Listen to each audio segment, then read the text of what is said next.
This is a presentation of RVT Entertainment.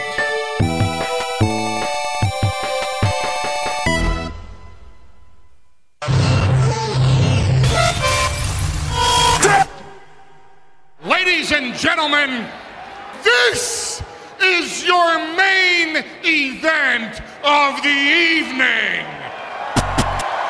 This is Ricky the Dragon Steamboat's cup of coffee in the big time, yeah.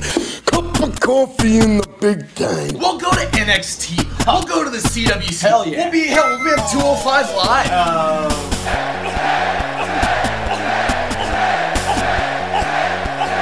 I can truly say that I have the whole damn world in my hand. Goodbye and good night.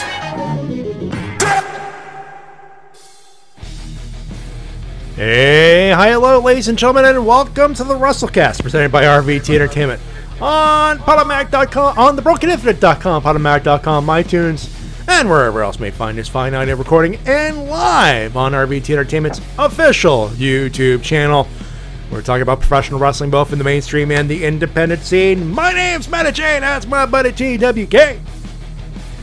Hello, ladies and gentlemen, I'm TWK of TWK Reviews, and your winner, and the new United States Champion, AJ Styles. He's not kidding. From MSG, Madison Square Garden, they had a match between Owens and Styles. Guess who won? What D-Dub said. Introducing our special guest for this evening. First, you've heard him quite a few times. You're going to hear him quite a few more. In fact, you heard his fan fiction on Game Grumps. Ladies and gentlemen, it's our good buddy, Maxicorn himself, ShintigerCurl. Hey guys, how was your week? I know, busy. Yeah, I'm really serious, man. I mean, that's just that. What T-Dub just said. Tip of the iceberg. Anyway, T-Dub introduced our good buddy ShintigerCurl. Here's someone I've known since my college days. We've been meaning to do something for a while, and he decided, hey, can I join in on the show tonight? I said, why not? Come on in. We call him James. You may know him better as Nuclear Convoy. Hello, sir. Welcome aboard. How you doing today, Matty? It's been too long, man. It's been too long. And you have gotten real pro at these voiceovers. That's 10 years experience, believe me. Oh, absolutely, man. Absolutely. Oh, man. I try. I do my best. Sometimes I'm pro, sometimes I derp. Well, everybody derps, man. That's like the entire story of the WWE right now. Yeah, and that's tip of the iceberg this week. Wait a minute, Matty, what are you doing? What am I doing? What are you doing? What am I doing? What am I doing? I gotta ask you something real quick. I gotta ask you something. Yeah? Where do you think you're going? Very nice, Shin. Very nice. Ah, yeah. You forgot. You forgot to ask me if my name was Flip Gordon. Of course, he's shaking Marty Skrull's hand. He's got that look. Shh. Quiet on set. Ow. Anyway. Oh, man. We'll be here all night if we keep going. You heard the breaking news. AJ Styles, the new United States Heavyweight Champion, according to WWE. Like I said, tip of the iceberg tonight. We have a lot to talk about. There are some New Japan Pro Wrestling. Yeah, Some. There was more New Japan Pro Wrestling this weekend than any weekend. Than really. WWE, and that's not easy to do. We had a TNA, Global Force Wrestling pay-per-view. You know, it was It wasn't even a TNA pay-per-view, man. It was an Impact Wrestling thing, but even then, you could tell. We'll get to that. Yeah. Plus Impact. the news, plus the breaking news, plus all the other stuff. That's segment 1. Yeah. By the way, we're cramming all of that shit into segment 1. Of course, your emails and comments, and of course, our third segment. As if there wasn't enough wrestling, we may as well call this WrestleMania, because that's so much wrestling, it's mental. Segment 3 this evening, our preview of WWE. Great balls of fire, my God. You know, I only get 2 more weeks of Jerry Lee Lewis. I'm going to have fun with it. So is AJ Styles going to marry his 13-year-old cousin tonight? Oh! OJ was true. Yeah. Yeah. Believe me. Oh, absolutely true. It's absolutely I true. make this joke solely at AJ Styles' expense because I could not think of a single other person from the American South that I could identify as from there to make that joke about. So apologies to the amazingly phenomenal one. You know, Bray Wyatt would probably count, but yeah, it would be a low blow considering the last couple of weeks he's had. You mean of being completely irrelevant in the WWE? Yeah. Actually, marrying his cousin would be a step up for Bray Wyatt right now. Yeah, we were trying to avoid this on the show, but for those wondering, yeah, he had an affair with JoJo, and he's married. Yeah, we'll call that the quits for that. That's as far as we're gonna get. That's as far as we want to go with this. And of course, your winners and losers, and emails and comments. Let's just get to it. Our first segment, and our clip number 1 of the week. We have so much stuff to talk about. Clip of the week this week. Cast your minds back to night 2 of the G1 Special in USA. They had just crowned the new United States Heavyweight Champion, and his name was Kenny Omega. Take a listen. Omega's gone through hell. Bought a condo there, survived, sold it, made money, and come back. Now he just wants his title. Look at this. Well, all is right, at least for the moment, Josh, seemingly in the Bullet Club. If I was Cody, I wouldn't mind putting the belt on him. I just wouldn't want him to get all that sweat on this suit. You know, someone's got to pay for that dry cleaning. I'm not gonna lie. This year has been difficult for me. I think about the struggles, the hardships, the failures. And then I remember, I'm just a human. Each and every one of us have had hardships, failures. But what separates us from the normal human being is that us, guys that were brought in to do a job, guys that weren't valued as anything, we never gave up. We were worth something. We were special. And so are each and every one of you. And that is why I push so hard to come here for you people. You made this show.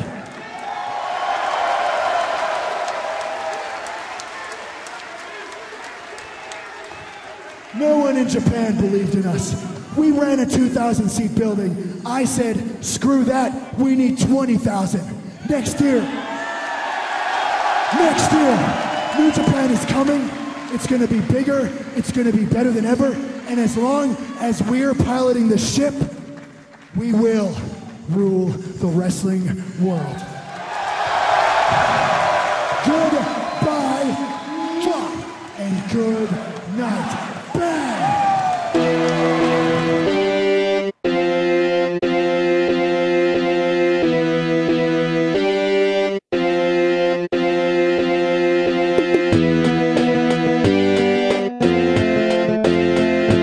Alright, for the record, I tried to find an 8-bit version of Kenny Omega's New Japan theme song.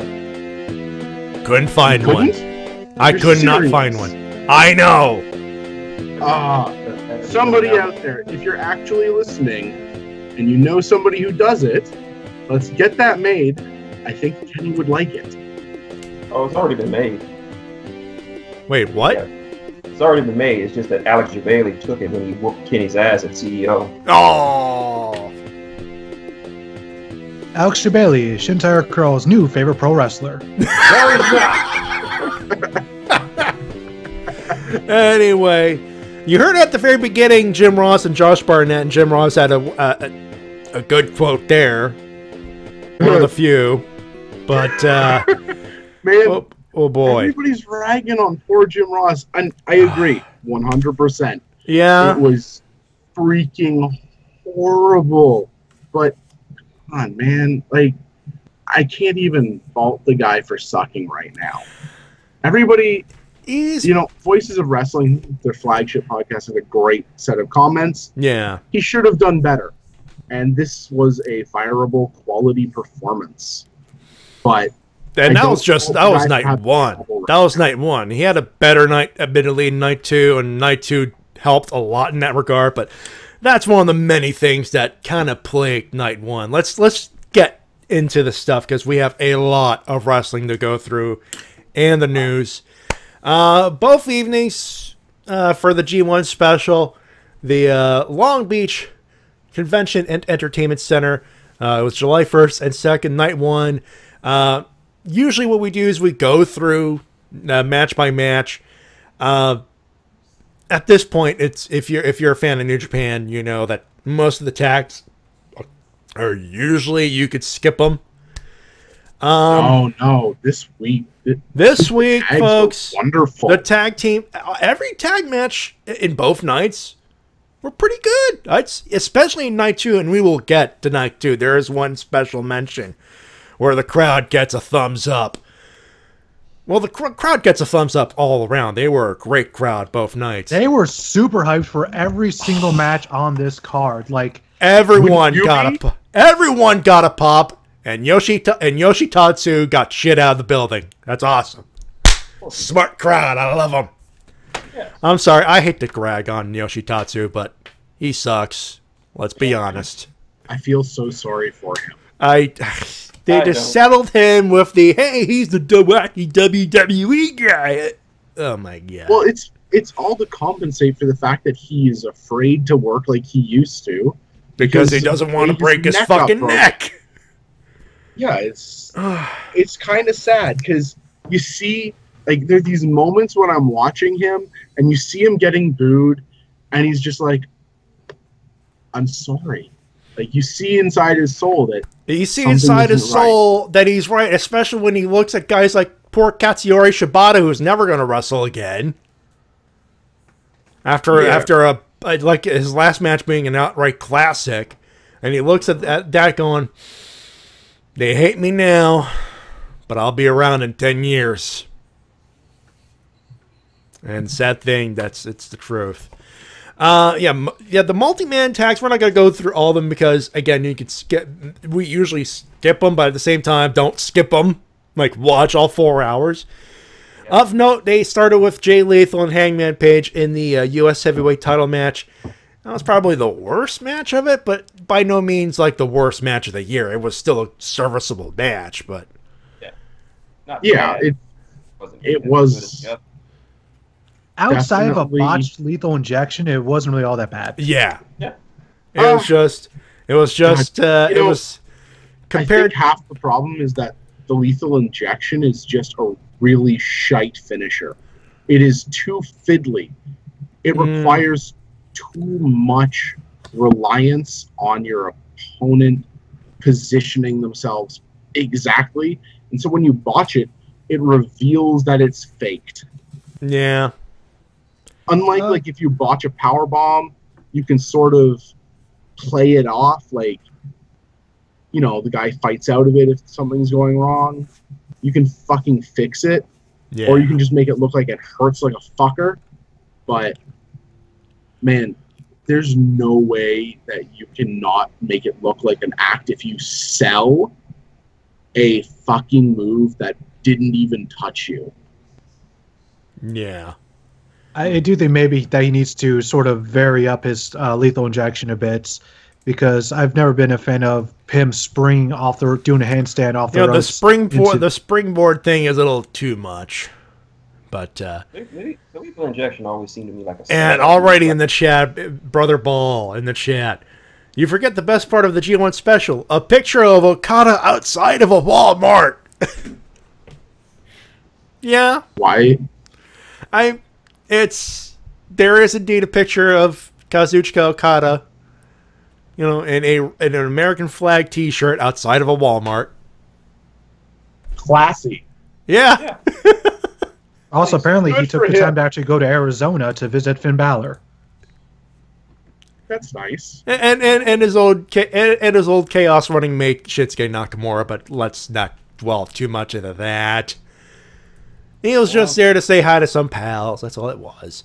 A couple of notes on the multi-man tags. First off, during the entrances of the opener, which had the Bullet Club versus members of Chaos, you had, of course, the Young Bucks are in there. I think it was either, I don't remember who it was, but one of the Young Bucks says, biggest weekend of the year, we're on the opening match? What's up with that? Matt Jackson. That was Matt Jackson? Yeah.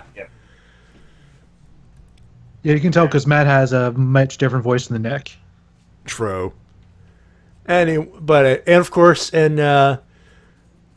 is and where after the match finishes, Matt goes, "We can't lose. We just had a new deal with Hot Topic." Yeah, I remember that. That was like the best comment because, man, like every internet group I'm part of is excited by the fact that they can find these fucking shirts for themselves at Hot Topic. It's even in Canada. It's like 2 countries worth of Hot Topic to sell Bullet Club merch. These guys are making a freaking killing off of their merch. Also, no. Also, the best part is, the best part is, there's a Hot Topic at Radio Center I like to frequent, and they did have it. Keyword is did. They sold out. I checked literally today. They sell out super fast. It's crazy. It's great. It's awesome. So happy for these guys.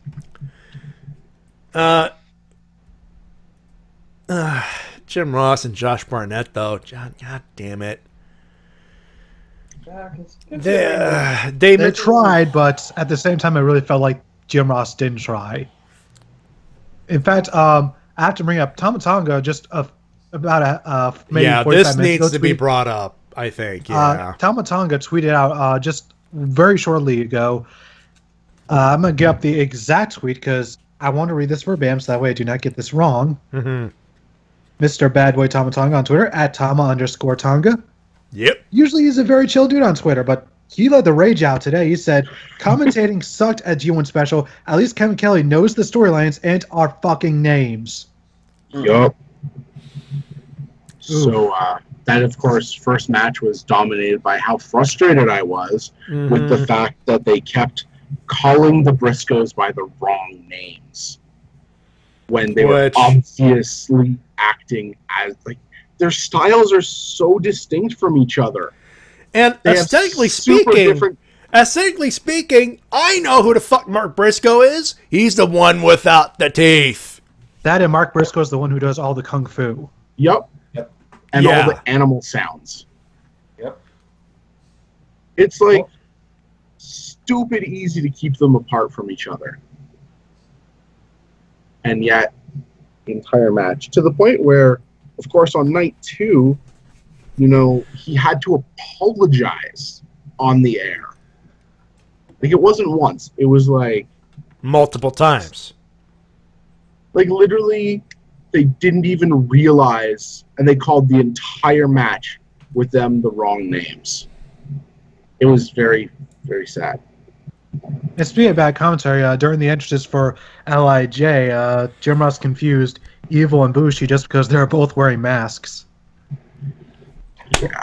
Yeah. Although, oddly enough, on night 2, when they had all the luchadors teaming up together, they somehow were able to keep that straight. Except for the fact, and Voices of Wrestling brought this up, so I'm not that informed on my own. Volador Jr., Jim Ross kept calling him like a 22-year-old. he's like in his 30s. Mm-hmm. He's been around the business for a bit. Yeah, yeah. Little bit. Fresh spring chicken. He's 36 years old. Now, Yeah. I get it.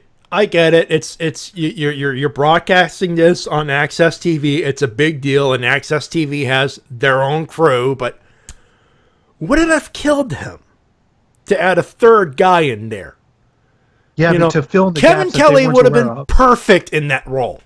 Also, where Jim Ross and Barnett is the analytical guy. Jim Ross is the color guy. Can throw in the slobber knockers and all that stuff, and can throw some emotion in there. Yeah. Also, skipping ahead tonight too, they didn't seem to know why Volador Jr. was wearing the mask, despite the fact he did in night one. But if you watch the G1, if you watch the Super Junior stuff, Kevin Kelly perfectly explained why, because he did his research. He's like, oh, Volador Jr. sometimes wears the mask whenever he tags with masked wrestlers to sort of show his camaraderie with them. Yeah. Like, oh, okay then, I get it. That's super cool. Thank you, Kevin Kelly, for that fact that I didn't get to hear from Jim Ross. Pretty much during the finals, actually, during the final week, final night. Yeah, for those wondering. It's just I've heard so many times from some people that when you do commentary, the first thing you do is you go around the locker room getting the basic facts. You learn the finishers, you learn the gimmicks, you learn the storylines. That way, you're never caught with your pants down. And it felt like Jim Ross did absolutely none of that. Like there's a time like when Hiromu came out with Daryl, his teddy bear, is like a stuffed cat. Yeah, and I didn't even know he was coming out with a stuffed cat. I did not legitimately know. His name is Daryl. He's adorable, and they didn't seem to even understand what was going on with that whole story. Just, oh my god! Then again, they got the fact that he's nuts. Credit where credit is due. Yeah, they did at least figure that out. But there's so much that was just frustrating here, and I wasn't expected to be frustrated by Jim Ross, of all people. Yeah, night one was technical difficulty city. Yeah. Not the commentary was bad in its own right, and it's again bad research and a guy who knows he could do it. And like, I'm sorry, Jay, keep it to podcasting. You're better there, unfortunately. But there was this match between. Yeah. Let me just get to it. There was Zack Sabre Jr. He defeated Juice Robinson in a great match, I might say. During the second half, let me just get to it. It was between Naito and Ishii, and which is the biggest, most blatant flub. And I'm surprised. I haven't watched Botchmania in a while, but I'm pretty sure it will probably make it up there. Yeah. They played Ishii's music, and Naito was supposed to come out first. And it was Naito's Tron. And then Naito comes out at first, and you could tell the crowd was confused at first. And it kind of killed part of the pop. Yeah, there's quite a few technical difficulties during night one. Yeah, wasn't perfect. Night one was the biggest problem. The biggest problem the technical end for night one is they kept on us like messing up all the audio levels for like the entrance music, the microphones. Oh my god. Oh god. Yeah, night two, you could tell the Japanese announcer during night two, they were zooming in on him when he was trying to talk. I was like, what the fuck's wrong with the mic? Oh. It's just so weird because they usually don't have these problems. Like, did they have like a different crew working in the U.S.? Oh, absolutely. Yeah. The entire crew was provided by AXS. It was not the Japanese work crew. That's also why they fucking botched the zoom out on the Rainmaker. Oh my god, the zoom out was slow as fuck. They stuttered. eventually got it right, but that was rough. Thankfully, the wrestling was good. That definitely helps them out. And some of the angles the Access crew did have during the weekend was beautiful. Speaking of someone who studies in that shit and who's studying that shit, who's worked in TV and everything else, some of those shots were just absolutely beautiful. So, for every bad thing, there's a good thing. Absolutely. But and the one thing I will say about the show is that it did get its job done that it was supposed to do, and that was bring in new fans. This show was trending worldwide. Yeah. And I saw so many people saying that this show convinced them to get New Japan World. Good. Hell, It got me and it got James over there that get New Japan World, and we were already watching New Japan. Hell, the guy over there went to Japan to go see Wrestle Kingdom 11 a couple of months ago. Oh, you did? Yeah, that is Same actually true. That's amazing. Yeah, I was like maybe... You were on the floor. 15, yeah, it was like maybe like 15 rows away from the ring. Really good view. Did you snap any pics? God, it was so hard. They kept turning out terrible. And I would like focus too much on the camera. I just stopped after a while and tried only to take very few. But Jesus, they move so fast, and I suck as a cameraman. Lots of blur. Some really cool shots that would have been nice if the focus was right, but looked really weird. It's just, I don't give a shit. I was there to watch the show. He got to see a 6-star match live and in person. I don't think there's anybody that could. The bragging rights end at him tonight. That's for sure. I was also, and if it was any other night, I'd be like, let's just talk about that for a while. But absolutely. The semi-main was Elgin versus Kenny Omega. Obviously, Omega won. That was a great match. The IWGP Tag Team Title match turned into no DQ. It was between War Machine and God. And Ross was confused about the rules in a no disqualification match. There are no rules in a no disqualification match. Why aren't they counting him out, Josh? Why aren't they counting him out? Why, Josh? Why couldn't you tell him that there are no rules, Josh? Were you too... I would have picked that up and I just said, okay, you know what? We'll just call the action. And I was like... Maybe somebody... Jim Ross is calling the women's tournaments. Oh, my God. Yeah! Yeah! The good news is the good news here is a lot of shit's going to be pre-taped, and there's a lot of Wildline stuff you can do with that. So... Oh, God, Jim Ross is calling the Mae Young Classic. Well, maybe Naito spiked Jim Ross's drink with his NyQuil. JR, necesitas tranquilo. Good. It's pretty good, too. Oh, God. You're very tranquilo right now, Josh. And before we get to night 2, let's just do the main event real quick because, goddamn, most other places, Cody Rhodes gets somewhat favorable, positive response. Not in Long Beach, he didn't. Holy crap, he was the fucking heel. It was a brilliant performance as a heel. And he loved it. Yeah, the whole entrance with the presidents and coming out with the jacket and the cigar and Brandy with the gun lighter. Yeah, it was freaking amazing. And the crowd and then he put the cigar out on himself. Yeah. And he did this entrance on both nights. Did the same entrance on both nights, and minus the presidents, because in night 2 he didn't have the presidents. But the best part is he played it up, and every time the crowd would try to start let's go Cody, the crowd immediately shut that shit down. I was expecting a 50-50, and we got a 50-50 thing at one point, but that was it. Cody was the heel. Period. Yep. Period. It was perfect. I loved it. I mean, it was at least a 4-star match. Mm-hmm. If probably a little higher. It was a very different match than anything that was happening on either of the nights. Cody worked a style that is similar to the way heels would have worked in like previous time periods. Yeah. Like, he was coming in to do the job and really get the fans to hate him. Like, he didn't have to work too hard. He didn't have to work too hard. That's for sure. He did not. he milked it. He like milked it. He milked it because I'm like, he milked that tit.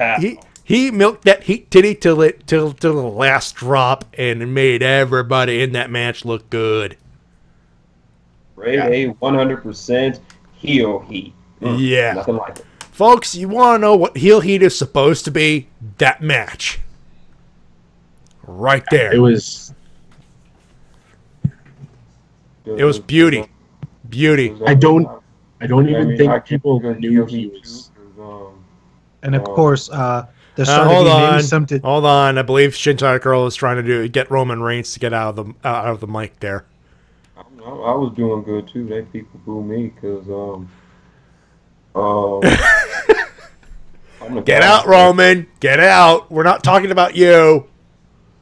I think Roman is trying to do a cheap plug for my latest video. I didn't like that video. Talk bad about me and stuff. Roman, here's a cookie. Go play. Oh, gosh. I certainly wasn't expecting that. No, it comes in at random with this show. Yeah. That's fair. Fair. Spoiler alert, we like to do comedy. Yeah. Anyway. So in night 2... Well, first off, I have to bring up, near the end of the match, Kenny Omega came out with the towel, sort of return the favor. Yeah, from Dominion. Yep. Yeah. He tried to get Brandy to throw in the towel. Yeah. And, of course, ended up bringing up some tensions after the show was over, and Cody ended up flipping a table. Yep. Yep. Then the DM. Well, that's night 2. We'll get the night 2. We'll get the night 2, for God's sake. Does nobody remember that there was also a Kenny Omega versus Michael Elgin match on this night that absolutely rocked? It did. We briefly went over it, but briefly because so much to get through and we only have so much time. I appreciate there's a lot of wrestling and we need to touch. We're gonna miss some stuff simply because some of us want sleep eventually. Yes. Sleep is for the weak. Let's see. The only thing I want to bring up on night 2 is the Young Bucks had the final match with Roppongi Vice up for New Japan. Yeah, and Roppongi Vice had a bit. They split up. It was a thing. Yeah, it was a good split up. It was a graduation ceremony for Trent moving up into the heavyweight division. I think he is going to be freaking amazing when he puts on some more muscle mass. Think of the way Kenny Omega has evolved over his growth into the heavyweight division, the body mass he's put on, the muscle definition. Imagine Beretta bulking up and joining in the mix in the Never and IC title scenes in the next year. I can honestly see him joining the G1 Climax next year. Or you know what I see? Cool. I see Beretta as the guy that beats Omega for the U.S. title next year. It's very possible. Maybe. Yeah. Hey, that would be a good match. You know what? A good match to test him will be Minoru Suzuki for the Never Openweight title.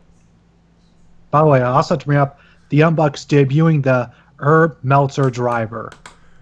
The what? The what? The Herb Meltzer driver that they did. It's basically the Meltzer driver. They did it to the floor. Oh, that fucking spot! Jesus Christ! Yeah, that's called the Herb Meltzer driver, and they named it after Herb Meltzer, after Dave Meltzer's dad. And apparently, the whole Meltzer family was so touched by that they actually started weeping after they saw that spot. Oh. God damn it, that's another winner. So many winners. Too many. They also in that match did the sharpshooter for Smith Hart. Yep. So yeah, that was a very touching series of events. Then we also had Tanahashi Billy Gunn, which was probably the worst match of either night. It was a thing. It was a match.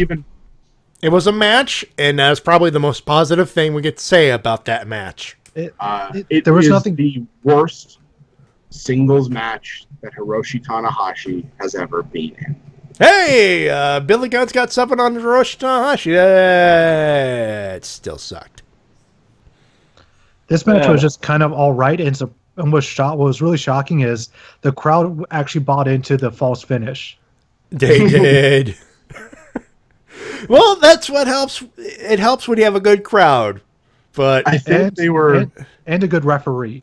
Yeah. Yep. I think everybody was also really like, after the first night, they were like, oh my God, the terrible thing we were worrying about didn't happen. Oh, shit. What terrible thing is going to happen next? What are they thinking? What are they thinking? Wait. They didn't put the belt on Cody? Oh, fuck. Exactly. Oh, not Billy Gunn, please. Oh, God, not a Billy Gunn. Please. Please, New Japan, do not pull a Billy. Oh, God, they didn't pull a Billy Gunn. Thank God. Yeah, nobody wants to see Billy Gunn defend the IWGP Intercontinental title any number of times. No, let's put it this way. All the damage Tetsuya Naito did to the IC title before Tanahashi picked it up, quadruple it with Billy Gunn. And that's just to its reputation. Yeah. Just to its spirit. Because Naito still put up good matches. He decided, hey, fuck this belt. By the way, can we just say that the new IC belt looks quite gorgeous? It does. My God. Yeah. Can we give the same treatment to the other belts that still look pretty dirty? The IWGP it could use a chrome dip, that's for sure. No, Heavyweight belt could use a Grime chrome on it. dip. That Grime has history. That's historic filth right there. Yeah. And that IWGP Heavyweight Championship is fucking heavy, by the way. Yeah. Oh, you felt it. Oh yeah, I held it. Yeah. At a Ring of Honor show in Toronto, Naito was putting the belt on people to take pictures with it when he was the champion and he came over here. Yeah. So I was really amazing. That belt is heavy. And then you realize, fucker chucks it I know. 10, 15 feet in the air. I almost want to tell him. So high. I was like, I almost, if he ever becomes heavyweight champion again, and I ever get a chance and the honor to meet any of these gentlemen, I'll the first thing I'll have to ask him is like, how the fuck did you manage to chuck that son of a bitch yay high at Ryogoku? And can I give it a shot? NyQuil. Lots of NyQuil. Oh.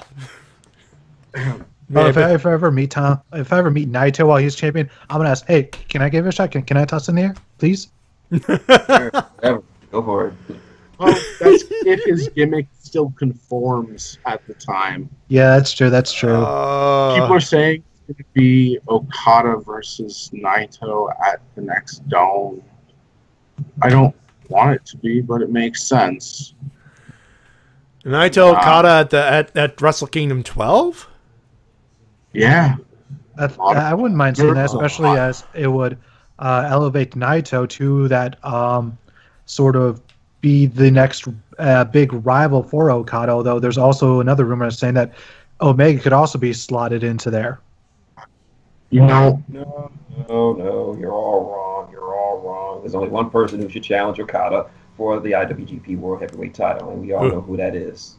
Matt Demon. Yes. Damn it.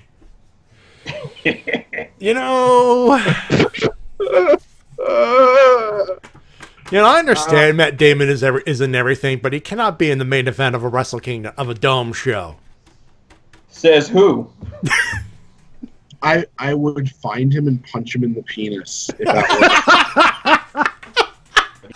that I don't think you'd be alone in that fact. Come on, Matt Damon could be the next David Arquette. No. No. No. Unlike David Arquette, Matt Damon actually has an Oscar. More than he can say. He's won something, I guess. Yeah. Matt Damon, your IWGP Heavyweight Champion of the world. And then on the next show, he just grabs a microphone, all the fans are voting, and he just goes, oh, God damn it. Matt Damon. Damon, I'm your new champion. And, Wow. You know, this is not a record for the show going off the rails, but damn, it went off the rails again. All right, getting back to the show. Right, Main event, Ishii versus Omega. Speed run on this stuff. Ishii versus Lethal versus Omega. Great semi. Zack Sabre Jr. versus Ishii. Watch that match. Awesome. Yep. Liger, both nights. Huge pop. Not a surprise. Awesome for the guy. He needs another pop like that. I got one. Jay White won 2 matches that weekend. Yeah. He took the pin he got the pin for his team 2 nights in a row as his first return from excursion to a show that the New Japan home base audience is going to see. No longer a young lion. And he's improved too, which is awesome. He's great. I'm going to get to see him this month. Oh, very nice. Oh yeah, because you're in Toronto now, right? Yeah, Holmes. He's wrestling in Toronto for the most part now, so that's awesome. Yeah, he's going to be working in Smash Wrestling on the 16th. I'm also going to get to see Kaito Kiyomiya, who's on excursion from Noah, on the same show. Ooh. And Smash, just as a plug for my favorite local, presently favorite. Plug away. Smash Wrestling just got a deal for a weekly TV series on Fight Network internationally, an hour-long following Impact every week. 10 Ooh, p.m. nice. Yeah. That means that maybe they could start airing it on Pop, maybe? It's Fight Network only for now, but hey, it's something. It's a huge win for independent wrestling. Let's just leave it at that for now. Huge win for Canadian wrestling. Yeah. Yes. And if Anthem likes enough, maybe they could convince Pop, like, hey, maybe, hopefully. Who knows? Who knows? Yeah, or all I know is that Ishii versus Omega in the main event, 31 minutes, beautiful. 20 seconds of, at first I'm like, it's not their best match, and then I watched it back, I'm like, God damn it might be one of their better matches too. Especially that spot with the table where Kenny Omega is trying to first German suplex him off the apron through the table. Yeah. Then he gives him into a half Nelson, into a full Nelson, and then Ishii just grabs the ropes into a full Nelson, and he's holding on with his teeth, and you can tell Stone Pitbull, and then you could tell the crowd picks up on that because the Tron picks up. And I was like, oh my God, he's holding on with his teeth. That's the crazy son of a bitch. Yep, and then he got dragon suplexed at the craziest angle I have ever seen. How is he still? How is he still alive? Table. And how is he still alive? The worst part was you saw, if you were paying attention, when he sets it up, Kenny tries to get the Young Bucks to understand over the people being loud that he wants them to move the table a bit further back. It's so obvious. He's gesturing and trying to get them to do something, but they don't. They don't hear it. That crowd is so fucking loud at that point. Yeah, so they just go for it, and he bends at the craziest, steepest angle and goes through that thick Japanese table. It was he fucked up that goddamn Japanese table. Fucking beautiful. How in the hell is Ishii still alive after that spot? I will never know, but goddamn. It's because he's all muscle. And he has skull is made of muscle. This guy has no goddamn neck. I am thoroughly convinced this guy has a lack of a deficiency of neck after that. No, he's just a giant fist made manifest. Yeah. He is a living fist incarnate. Yep. Yeah, well, and Shibata was a living kick incarnate, but yep. Yeah. Anyway, we usually do ratings, but for New Japan we don't because it's too awesome to give a rating. So you folks, watch it. Watch it. Yep. And oh my God, we saw a Slammiversary. We are going to have to speed run this. All right, I'm just gonna speed run through this whole thing. Just let me just. Do you have the wiki? Do you have the wiki? Yes, I do. I'm just gonna go straight through it. All right, so let me just read off the thing real quick, and then 1, 2, 3, go. All right. So Impact. So Slammiversary Impact. I'm sorry. Global Force Wrestling Slammiversary 2017. Impact Wrestling, this promotion. Impact Zone in Orlando, Florida. Go. All right, first match.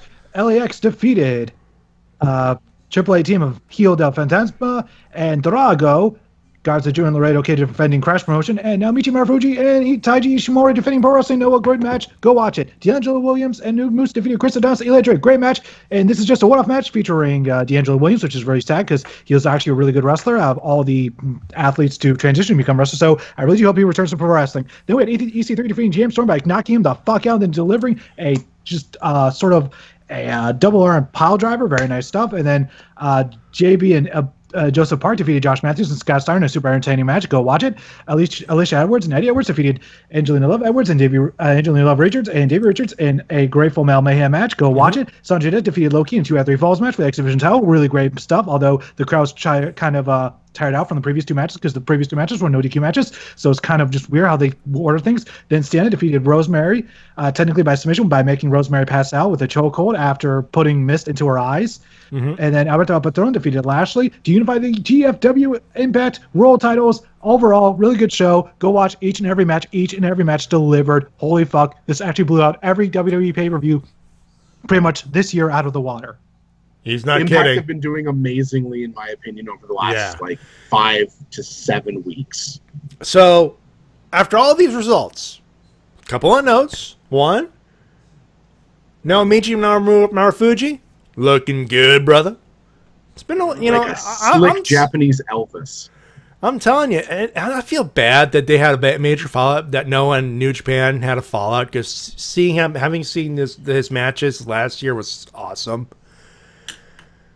The best part about Marufuji is he's able to super kick people in the face while he's behind them. It's so cool. It's awesome. It's so cool. He's like Jean-Claude Van Damme. Yeah. He's literally like standing right behind his opponent, and then he just super kicks them in the face while he's still standing behind them. It's amazing. 2, how weird is it? Considering all the legal stuff and all the Lucha Underground BS, how weird is it to see Drago on a GFW joint? Not only that, but he then shows up the next week on Impact. Yeah. And the crazy part is, that match, like, the Crash is made up of people who defected from AAA. Yeah. So they were in the same match. I was really curious to see how they would interact and how they would be allowed to look against each other. They all look just equally great. So cool. Nobody. Not only that, but the Crash promoter and the AAA promoter were in the same building and were seen together on the ramp after one of the matches. This little alliance is going to be something super cool to watch. If they can please, I'm like crossing my fingers, my toes, my testicles. If ego stay in check long enough, we have something special on our hands. Also, one thing we forgot to bring up after the RPG Vice and Young Bucks match, Ricochet came out, and this is obviously something that you'll not see on Access. He ended up cutting a promo on Lucha Underground. He did.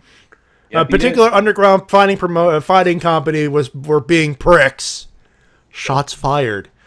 But we were watching on NJPW World. Yeah. We got to see everything. We got to see everything, and T-Dub did as well. T-Dub did as well, so yeah. Another thing, during the Josh Matthews clusterfuck, entertaining match. We need more Scott Steiner angry, because the backstage skits, like the minute they start going backstage, they tell Scott, talk. Have you noticed that the vignettes they were doing in like the India stuff with like the streets and just for the stupid Spud Swoggle feud and the build for this feud, the fucking beautiful like pre-filmed segments that looked like they were filmed as a television production Yeah. instead of as a wrestling show were freaking great. They're clearly trying to learn from the successes of it was obviously inspired by the Final Deletion and all the broken universe. And Lucha Underground has an obvious influence on that, but I would say for Impact Wrestling, it definitely has a Final Deletion influence, which I am, dude. That with Scott Steiner in it, yes, please. That's all I'm gonna say. And you know, one of my guilty pleasures is angry Scott Steiner promos, and the majority of that match was an angry Scott Steiner promo. Thank you, Impact Wrestling. Thank you, whoever is producing this thing. Okay, we're gonna get to that. It was an absolute pleasure to see Abyss slam Josh Matthews on Thumbtack. Oh, you took that like a boss. He took. Yeah, I'll give him credit for not being a wimp, but God, I hate him on commentary. They need just get this Robert Flores guy, Don West, and JB together. Yeah. Make Pope your like behind the scenes interviewer guy, because he could have fun promo style interviews with people. And that's a great lineup for your commentary and broadcast positions. Also, Robert Flores, much better play-by-play man this week than Jim Ross. Yeah. Everybody is making that comparison. And better yet, for the Pope, give him a talk show. Yeah. He could totally do that. No. Confessions with the Pope. Yes. There we go. Yes. All right, now moving on to WWE news. Fucking finally. All right, so this is a good card. Also, in the notifications, you could obviously tell what direction this is going. Mm-hmm. You know, the GFW recruits. By the way, probably a good idea to show off this little new logo, by the way. Impact Wrestling. Notice the GFW at the top. So, Global Force Wrestling Impact now. So that's a thing. And Jeff Jarrett says that he's making the transition really slow. They're not trying to make this big thing. They're just going to do it gradual, bit by bit, every couple weeks. And apparently, at the next set of television tapings, they're going to unveil the new championship belts. Ooh. All right, looking forward to that then. You know what? I heard some people say that it's a bad idea because they just rebranded to Impact from TNA. They officially did that recently, and now they're rebranding again. It's really intelligent that the name of the show is still staying Impact Wrestling. Smart move. Yeah, because at least it gives somebody familiarity. I really hope that this is actually the GFW that Jarrett promised to me years ago when he was touring around the fucking world, signing agreements with all these international independent promotions, and made me see an idea for an awesome company, and then he ran baseball stadiums and Vegas shit shows. There's the Gold Bar hoax. The Gold Bar hoax too. Yeah.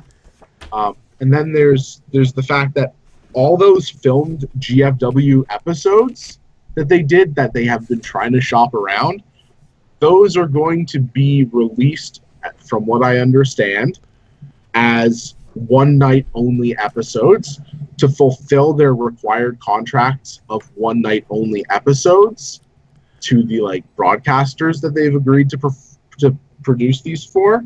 So they're already filmed. So that technically potentially frees up more capital for them to invest in Impact itself, improving the way it looks, runs, etc. If Slammiversary is any indication, this is a great time to give something that isn't the WWE another chance. Maybe. Yeah. Yeah, I'd agree. I'd definitely agree. I mean, Brian Zane himself gave the show an A-, which really shocked me. I didn't think he was going to give it that highest score. I thought it was just me that really enjoyed this show. But no, apparently a lot of other people did as well. This is a great show. You know, I had no problems with it. Commentary, we need more Robert Flores, Don West. Yes. That's for sure. Yeah. The matches were great. There was some hokiness, but there was some understandable hokiness. I mean, but again, still good. All right, so we showed the logo. We did all the thing. Let's move on. All right, going into WWE, first off, new U.S. champion AJ Styles defeated Kevin Owens at Madison Square Garden live events. Yeah. So that's cool. Gives sort of more unpredictability to live events. Mm-hmm. SmackDown. This is your expectations. Yeah, exactly. As ShintigerCurl says, and he says this every week on SmackDown. Hey, this is SmackDown. Fuck your expectations. Anything can happen. Devil. I gotta give credit to Devil for creating that little line.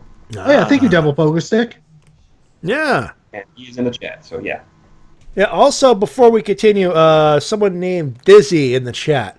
Hi. What is it? Shit. Oh, chat. Do you know this Dizzy person? I do not know who. Dizzy's been trying to get your attention since the stream started. What? Hi. Nonetheless, your question? Right along. WWE released Austin Aries earlier today. Yeah. I'm hoping it's of his own choice. That would be my guess as well, actually, considering. But I mean, he probably saw the writing on the wall. Possibly, because if you look at how they present the cruiserweights, it's not in the best light. It's not. It's been a gigantic botch because every time they have a cruiserweight match on Raw, they change the entire presentation, and that subliminally tells the audience this is not part of the rest of the show. This is just an advertisement for 205 Live that we know you're not going to watch anyways. Which is a shame too, because I'm so sad about everything to do with the cruiserweight division. It had so much exciting potential if they had just kept it like the fucking tournaments. Where they kept it as this sort of sports presentation to make it feel much more different than everything else that they had. And that'll give you a reason to tune in because it's like, oh, this is actually different. We actually get something more unique. Yeah, but instead they just made it like everything else, so it just sort of became very homogenized. To be honest, though, they're handling the UK Championship a little better. Yeah. But that's because the UK champion can just go wrestle wherever they want and just keep wrestling their own style. PD all the belts. Pete done all the belts. Yeah, but I'm Pete Dunne, your new women's champion. No. Shin, go. Just wrecking them. I'm not gonna knock it too much because that series of matches that A-Double had with Neville have been fucking phenomenal. If I could steal a phrase. Yeah. But yeah, they really have fucked up on handling the cruiserweights. Which sucks because there's a lot of talented motherfuckers in that division, and they deserve a lot more. I would rather see somewhere else if they're doing this. Yeah. And, so I'm kind of excited because imagine Austin Aries in. How about going back to the company where he made the crazy rule happen about trading in a championship for another? Oh, so you think he could go back to Impact, beat Sanjay Dutt for the X Division title, trade that in, beat Alberto Patron for the title, and then just. Well, it would be a cool story if you built it in a bit of a more slow burn. Not like I don't want to see him hotshot. I want to see him get in and just wreck people. Right. And angry and go through like everybody on the roster to prove that he's got a title shot. Just do it like I worked my ass off to get to that other place and they sucked. And now I'm back here and I'm going to work my ass off to make this place better than that place. I'm going to bring this place to the A-Double level. Also, LPH in the chat probably has the better suggestion. A-Double to Ring of Honor. That would be amazing as well. Because you can easily have that feud with him and Cody Rhodes. Yep. And they have that little deal with New Japan Pro Wrestling. Basically, any company that's able to get Austin Aries, that's going to be a winner. Do it. Do it. I could totally imagine Kushida. I could actually imagine Kushida versus Austin Aries now. Yeah. How about Hajime Ohara versus Austin Aries and Noah with the Impact Alliance? I honestly haven't been keeping up with Noah since the mid 2000s. Try getting back into it. It's getting better. I would if I could find the time, but right now all my Japanese wrestling time is being taken up by New Japan. I just don't watch the WWE, so. Well, I don't watch Raw. Nobody watches Raw. No. The only reason I do watch Raw is because there's a Skype call and we actually make fun of the bullshit, so that usually helps. Anyway. Moving on, we got some news for WWE 2K18. Yay. First of all, the roster is going to have over 200 wrestlers. Jesus. We'll have a Repo Man. We can only hope. I could almost see why they don't want to do the PS3 stuff. 200 wrestlers, Jesus. Yeah, over 200. They're able to do that only because they cut the PS3 and 360 version. They're like, okay, now we can put all our resources into this, and they're essentially just revamping everything. The graphics engine, the gameplay, everything is getting just revamped. There's new commentary, brand new commentary team actually for the game series. Michael Cole, Corey Graves, and Byron Saxton, and new ring announcer JoJo. Michael Cole pre-recorded wrestling game lines. I know. It's always kind of blah, but at least there'll be new lines. What a maneuver! Does Byron Saxton come with a free can of Arizona iced tea to fulfill his thirst? You're never gonna let that go. No. For those new to the class, should explain that reference.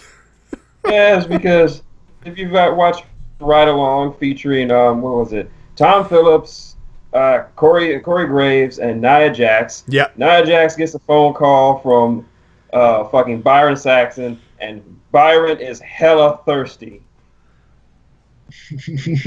Apparently, they had a thing at one point. Why don't you come over to my mom's house? Make your favorite pie, pumpkin pie. Come on over, enjoy. Like, damn, Byron, you want some Gatorade for that thirst? What? He's trying to get her over with pie, and it's not even her favorite pie. I don't. Pumpkin pie's not my favorite. I don't care. I got all the pie. Just come on over. And Corey Graves and Tom Phillips are just cracking up in the front seat. They're trying to keep their cool until she hits that red button, and then as if, I remember that Ride Along where they had Byron and Michael and JBL, and they left Byron in the cold. I kind of wish they did that again. I never want to hear JBL. I really do feel bad for Byron because it must suck being him. That is, until the day he gets his paycheck, and then he gets to just go to his really rich house. His rich, empty house. Mm-hmm. Moving on. Anyways, going back to 2K18, yeah, they're literally revamping everything. New commentary, new ring announcer JoJo, so just everything just feels new. So, holy fuck, just everything. Also, for my career mode, no female version still, which is kind of confusing considering I'm imagining they're going to have a huge women's roster this year. Yeah. So, kind of weird how there's still no women's My Career mode. But they did confirm that My Career mode will feature free roaming backstage, putting that back into the game. And for the first time since SmackDown Just Bring It, 8 wrestlers on screen at once. Nice. About fucking time. Hopefully this means they'll also add back in triple threat tag team matches and stuff like that. Be nice to do a proper Survivor Series mode, too. Yeah. So, yeah, and lots of good stuff right here. Also, within the next few days, Pro Wrestling World will be out on beta. Yes! I am getting on that shit immediately on Steam. Yeah, by the way, However, there are certain people who already have a free copy of it. Some of my buddies from the FPC, courtesy of Spike, were given free Steam keys. Oh, lucky sons of bitches! And the main reason for that is because Spike knows that these people know how to make great wrestling edits. Wait, they're giving it to the people who by FPC Fire Pro community. Fire Pro Club. Yeah. Club. Yeah. Okay, cool. That's going to be great. There's going to be a whole bunch of content day one for people to fiddle with immediately. That was one of the worst things about, like... Yeah, if you bought Fire Pro Wrestling Returns or Cold, you have to do all that shit all on your own.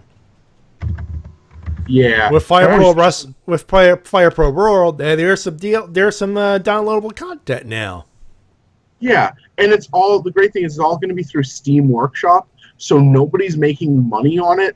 So you can make whoever you want for the mods. So they don't have to worry about getting anybody's copyright information because this is user-generated content that costs no money.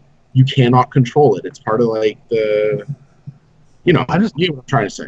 Personally, I'm just going to be waiting until it's out on PS4 because I know my buddies are going to do this game justice. Although I will have to throw some shade at Spike for not giving my buddy Justin a free Steam key because he made the second most amount of edit packs in the FPC community. So what the fuck, Spike? My buddy Justin deserved a free Steam key as well. Come on. How about some people may know him under the name Desert Punk 23. He has like over a dozen edit packs made for Fire Pro Returns. That's cool. Yeah, and I can't wait to get Modern Japan roster in the new game. Yeah, and here's the thing here's the main reason why I'm excited that my buddies are working on this, because they know how to do something that a fuck ton of people I'm already seeing have no idea what to do. They know how to program the logic and the AI for these wrestlers. Because we've studied this shit for over a decade. You know, I'd love to have a handy guide. That'll be a really awesome tool. I would love to do that myself. I can almost guarantee you that right now, Jason Blackheart is writing the guide for the AI as we speak. And he's already learning how to break the game and just what moves do the most damage, where, and just all this different stuff. So I cannot wait to get this game once it's released on PS4 later this year. Also, WTF moment of the week. Dixie Carter is going to be on the WWE Network for Kurt Angle's 24th. I'm glad I'm not the only one who saw it. But Dixie Carter on the WWE joint? What the fuck? Wait. What's this for? Yeah, for Kurt Angle. They're doing the WWE 24 for Kurt Angle. Then. Yeah, that makes sense. So I read from the press release or whatever they were advertising with, they're going to talk about Dixie Carter, who worked with Kurt from 2006 to 2016. Hint. I can only imagine that they're doing this just to have a dig at Jeff Jarrett, because Vince will pretty much do anything to have a dig at Jeff Jarrett. Yeah, well, Jarrett's gotten so much over on Vince, so come on. Who else other than the Ultimate Warrior and Jeff Jarrett held Vince up for money? And Vince never forgets. Never. He remembers forever and ever and ever. Unless you distract him. Like a cat.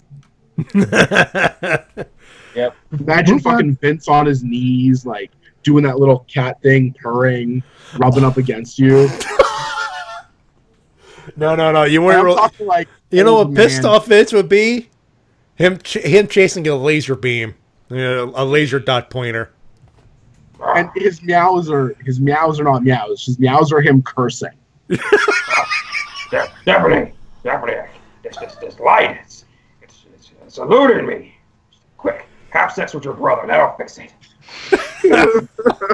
I'm dead. God damn it. Well, how am I gonna stop? How am I gonna get rid of this light? Dad.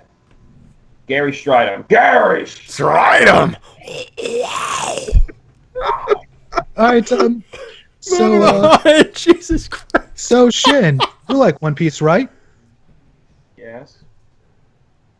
So is ACH. Yeah. I know. Yes. Yes. That is a verifiable fact. I know. And guess where ACH is now? Japan. Impact Wrestling for the Super X Cup.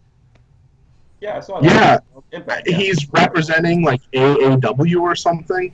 Yeah, he's representing AAW, and they also brought up Wrestle Circus on commentary. I'm like, holy fuck! Yeah, they brought up Wrestle Circus, and they're getting Sammy Guevara. Yeah. Yeah, it's really interesting because like this is going to be, I do believe, a single elimination tournament. Yeah. They got a guy from Noah. Mm-hmm. They got a couple of guys from the independents, and they got like just the cream of the crop of their guys that don't seem to be doing much other than being in this tournament right now, mostly. Like Andrew Everett. You know, like he got completely derailed, so they got to find something for him to do. Yeah. I feel kind of bad for him. They were building up that whole fucking storyline with Shane Helms and Trevor Lee, and then they're like, "Oh shit, we just got Low-Key back, and we just got Sanjay Dutt back, and we're going to India. We have a really great idea." The guy who's like, you give it to him. It's a classic match, and oh shit, I'm sorry, Andrew, but you're off the fucking menu. Bye. Yeah, and he was doing that was the job. downside of it, unfortunately. I'm really happy I got to see Sanjay Dutt versus Low-Key again. I wish Low-Key would stop wearing that damn suit and dress like a wrestler. I love the fact that Low-Key wears a suit because he's dressed as Agent 47, and Hitman Blood Money is one of my favorite video games of all time. So I am super happy. I think so. Keep the suit. I think it's tired now. I'd like to see something else from him. I would never get tired of seeing somebody dressed up as Agent 47. You know what, James? I let it go.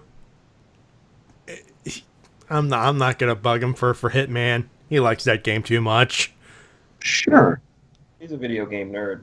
Yeah. Also, guess who's back on Impact as well? Really? Guess who's back? Who? I hear you call my name, and it feels like it's yourself! Great-o! Awesome! I just wish that Jeff Jarrett would buy the rights to that song. Oh, wow! I just went kind of deaf. Wow. Oh, you have not heard me at my loudest. Yeah. Yeah. Comments. Sorry if I didn't give you a heads up.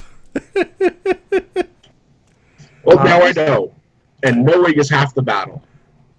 G.I. Joe! Anyways, also on the main Also a event, series of unreleased Transformers PSAs. Yes, in the main event, it seems that Alberto Patron is now in LAX, so that's interesting. Oh, shit, yeah! That's a great move. Yeah! Okay. Although LAX. it's kind of hard to tell because Lashley knocked him unconscious, and then LAX just attacked Lashley, and then they're like, Alberto's in LAX! And he's just unconscious to say no, so they just drag him up. And they're like, yeah, newest member, world champion. And he's just too unconscious to do anything. Yeah, They kidnapped him to indoctrinate him into LAX. They're gonna like have a whole bunch of skits. He's not gonna remember who he is. He's been knocked in the head. He's gonna dress funny. You're world champion, everybody! Alberto had no idea what was going on. He was like, see, cabrón, see. And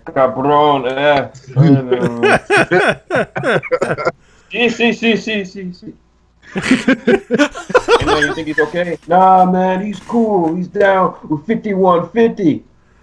He got brain damage, bro. 5150, essay. Anyways, God. Moving on to Lucha Underground, Son of Havoc, PJ Black, Prince Puma, and Dante Fox advanced in the Cueto Cup, and Son of Havoc defeated Son of Madness, who is being portrayed by Johnny Goodtime, so cool stuff there. Yeah. Their match was really, really good. Oh man, I got so out of Lucha Underground, I didn't know that there were multiple Sons of stuff. No, like Son of Madness just debuted this week. Yeah. Oh, thank God. So, does he just look like another? Last week, but then he made his official debut this week. Yeah, and Son of Does Madness. he have a beard too? Yeah, he literally looks like just a bigger version of Son of Havoc. Oh, cool. Okay. And I did not recognize him as Johnny Goodtime. I'm like, because I've seen Johnny Goodtime wrestle, and I have not seen him with a beard. So that's definitely interesting. It's a fake beard. He glues it on every show. Only. Also, on show, somebody's gonna pull like a little too hard. It's gonna come off. They're gonna have to fucking stop the match and refilm everything, or spin it into like the storyline. Don't you know, my brother, Son of Madness, we wanted to trick you into thinking he had a beard because I have a beard, right? You get it? It's psychological warfare, man. Anyways, during the match between Dante Fox and Dragon Azteca Jr., Ray got a huge beatdown by Worldwide Underground to set up for their eventual match. Oh, you mean the Dick Kicks Association? Yeah, pretty much. Dick Kicks Association. Dick Kick Association, yeah. It was literally a 5-on-1 beatdown. It was like I have not seen a beatdown that big in a long time. Also, one thing I forgot to bring up. That rap battle this week between the New Day and the Usos. Holy fuck. Jesus Christ! Yes. Hey man, people I think we need to leave it. I think that's the last thing we need to bring up because we got to move on. But holy Christ! The last thing I will say is the GM, and that's it. Yeah, I got one more thing to say. A little bit of news. Probably doesn't concern anyone but myself, but it's official this week.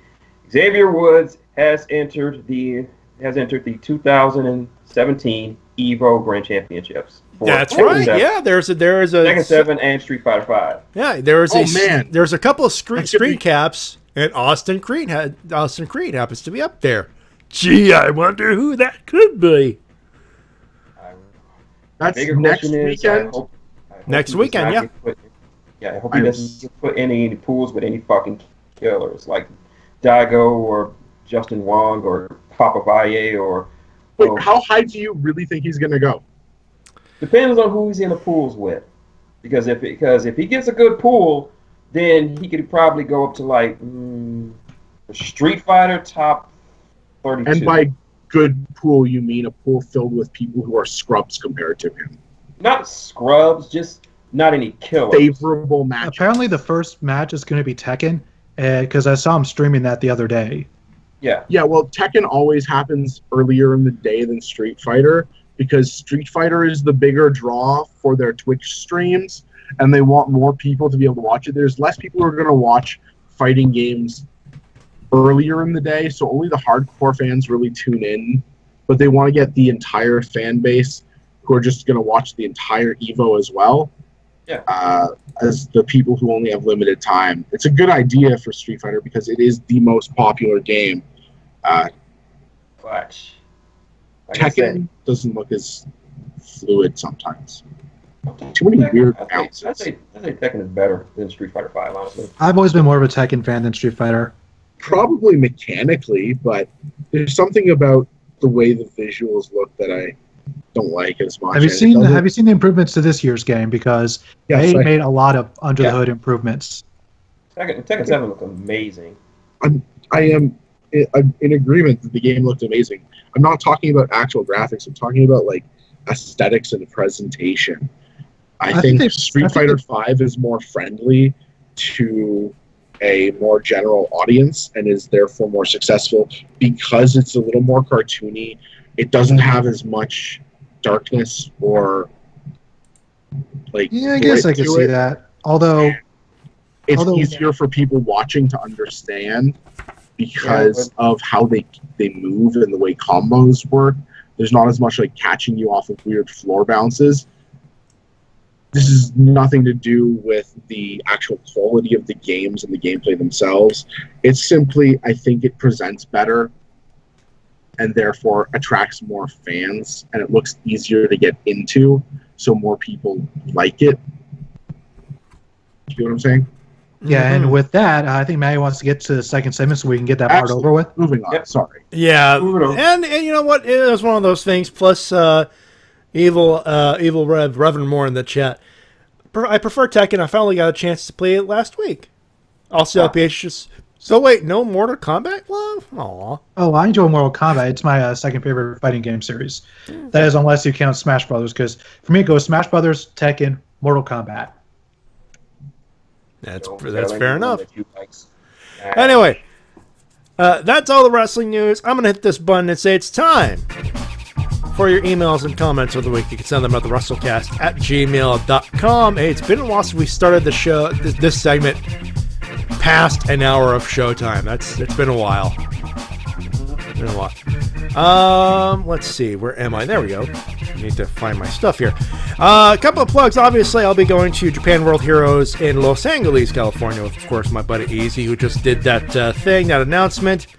It's on his YouTube. The trolling bastard. He really hooked me in there for a good solid minute. I know. Hey, he got you, and you're a master troll yourself. I know. And he's holding your face gently in his hands, breathing humidly on your skin. In my hands, I got the whole wide world. Anyway, Ease and I were going to Japan World Heroes in Pasadena, California, same spot they held Paramorphicon at. It'll be August 26th and 27th. I'll be there only the 26th because I fly, and it takes a while, and I only got the 1 day off, or the 2 day, or the weekend off, whatever. And of course, we'll be, at Ranger Stop 5, November 3rd to the 5th. In Orlando, of course, information rangerstop.com, and of course, JapanWorldHeroes.com. They have WordPress there, and all that stuff. And of course, check out our YouTube stuff as well, our youtube.com/user/RBT Entertainment. Anyway, we begin with, let's see, Dark Mortimer. It kicks us off. Fair warning, James, some of them like to do storyline stuff and different characters. So I will read this as verbatim as possible. If you can't follow, I'm sorry. That's just the way it is. Meanwhile, in the clock tower, he starts. Camera shows both the World Heavyweight and WWE World titles hanging side by side in Mortimer's trophy case. He says, "Right here, right where it belongs. Especially the new title I got from a house show. It cost me $200. Nice. Plus another $20 for Nakamura's autograph. Double nice." Mortimer, after pulling double shifts and knowing the management has really effed up, I deserve this title. Raven, shame that these side plates still aren't removable. I'm fine with it. Commemorative. I see where you're going. I got the Toys R Us belt, actually, on display on my shelf, so I see where you're going. It. No shame there. World title looks nice. I will agree with that.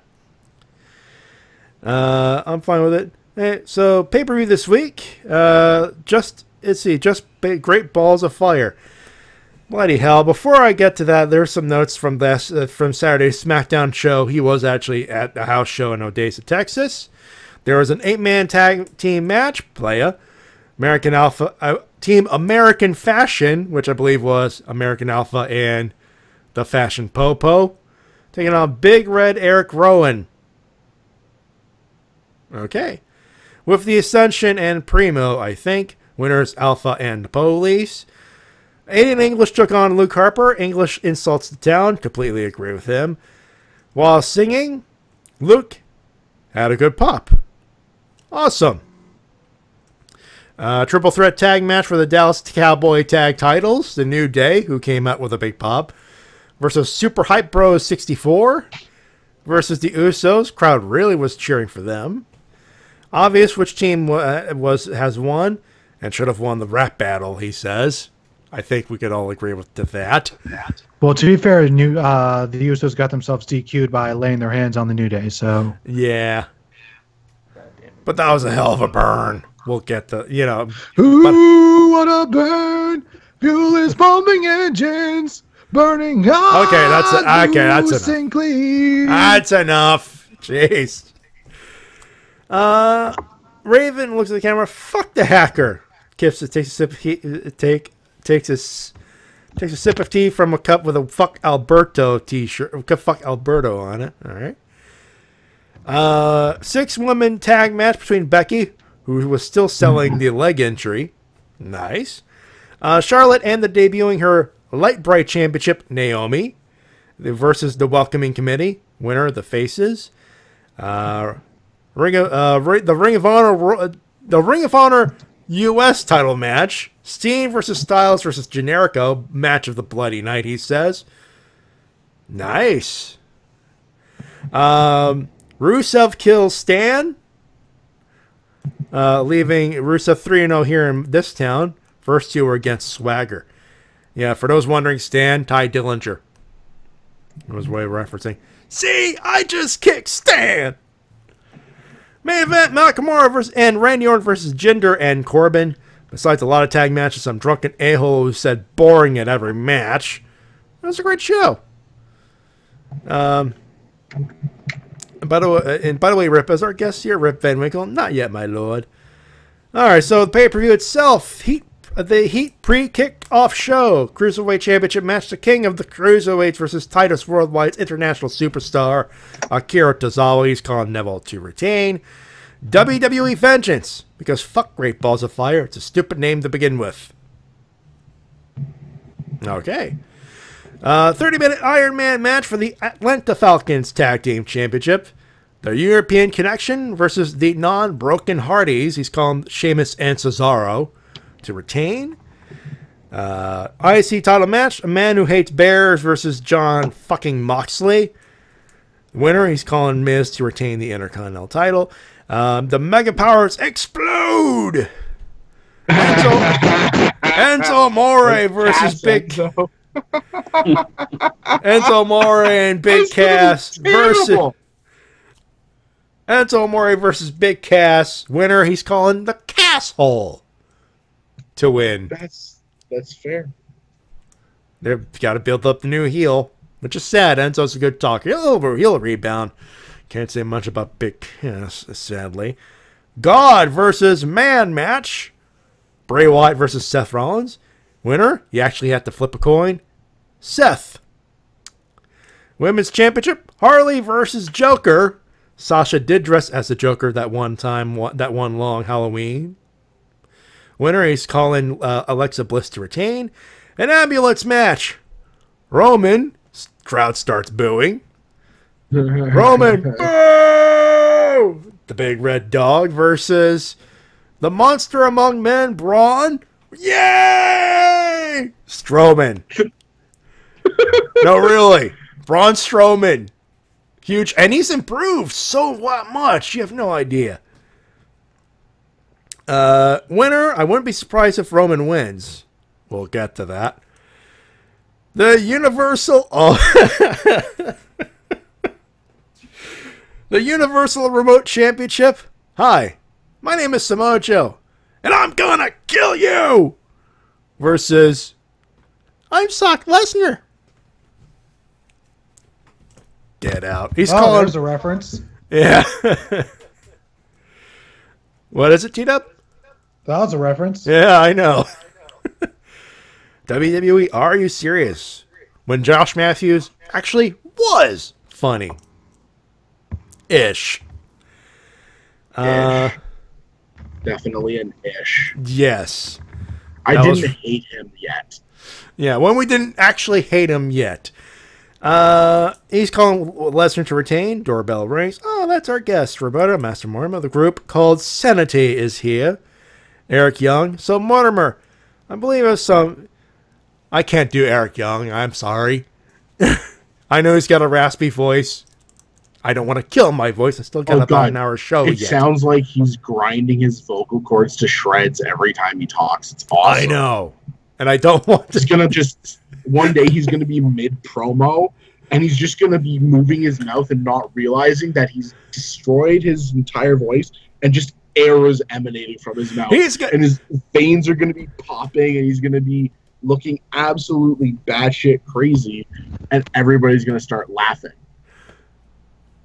And he's going to sound like Tomoaki. He's going to sound like Tomoaki Honma. He's got the same voice.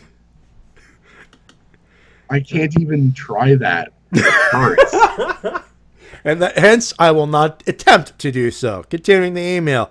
So, Mortimer, I believe you have something that we might be interested in, Lord Mortimer.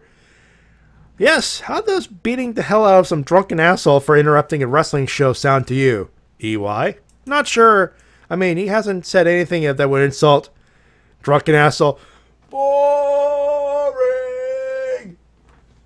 Nikki Cross jumps and attacks the drunken asshole. Wolf and Dane join in the attack. EY, on second thought, we'll take you up on the offer. Next up, our good buddy the Hairball, and usually we hit the Bray Wyatt DAP thing, but unfortunately he said there will be no static in DAP until further notice. Also, happy birthday NWO, as it was 21 years ago this very day that Hogan revealed himself as the third man. I was able to watch and that is just too sweet. Yeah. Too sweet me, bros. Too sweet me. There you go. I was able to watch a couple episodes of Lucha Underground, not all thanks to Mother Nature, but I did get to see the first time Cage killed the bitch. But kayfabe aside, I also received some bad news. Apparently my health isn't that great. Took a dot physical that not only was given a 3-month medical card, heart rate was too high and blood pressure is borderline, so keep me in your thoughts, okay? Get well better soon, man. Yep. Rip, fat boy. Damn, man. Oh, before I forget, TNA is officially dead. But still, fuck that owl. And best wishes to the Cowboy James Storm, who suffered a grade 3 concussion during his strap match versus EC3 at Slammiversary. One? A legit one, yeah. Yeah, I think that's why the match was so short. It stopped like that. Yeah. James Storm literally collapsed. I don't think that was a work. Yeah. I honestly hope it was. I would hope it was, but if this is legit news that he suffered a concussion, I don't think it was. It seemed to go off. It seemed to go without a hitch to me. I mean, if he really did suffer a concussion, he wouldn't have taken the second move. It probably was going off on instinct, and we've seen wrestlers with concussions before actually run off instinct. Probably most famously Undertaker at WrestleMania 30. But if it was shoot, they did the right thing by ending it as soon as possible. Get it. Limit the damage as much as possible. Obviously, would be number one. But anyway. Did I actually see a clip of them actually, an actual owl flying in the studio? Rip. What you didn't see was that when I shot it last backstage. Oh, you didn't. That's all later tater, he says. All right, next up, our good buddy LPH. Hey guys, Matty. So Matty, did you have a good Canada Day? Yes, I did. I think we both did. The G1 special. That was my Canada Day celebration. Oh, yeah. Me with a can of beer and New Japan World on the screen.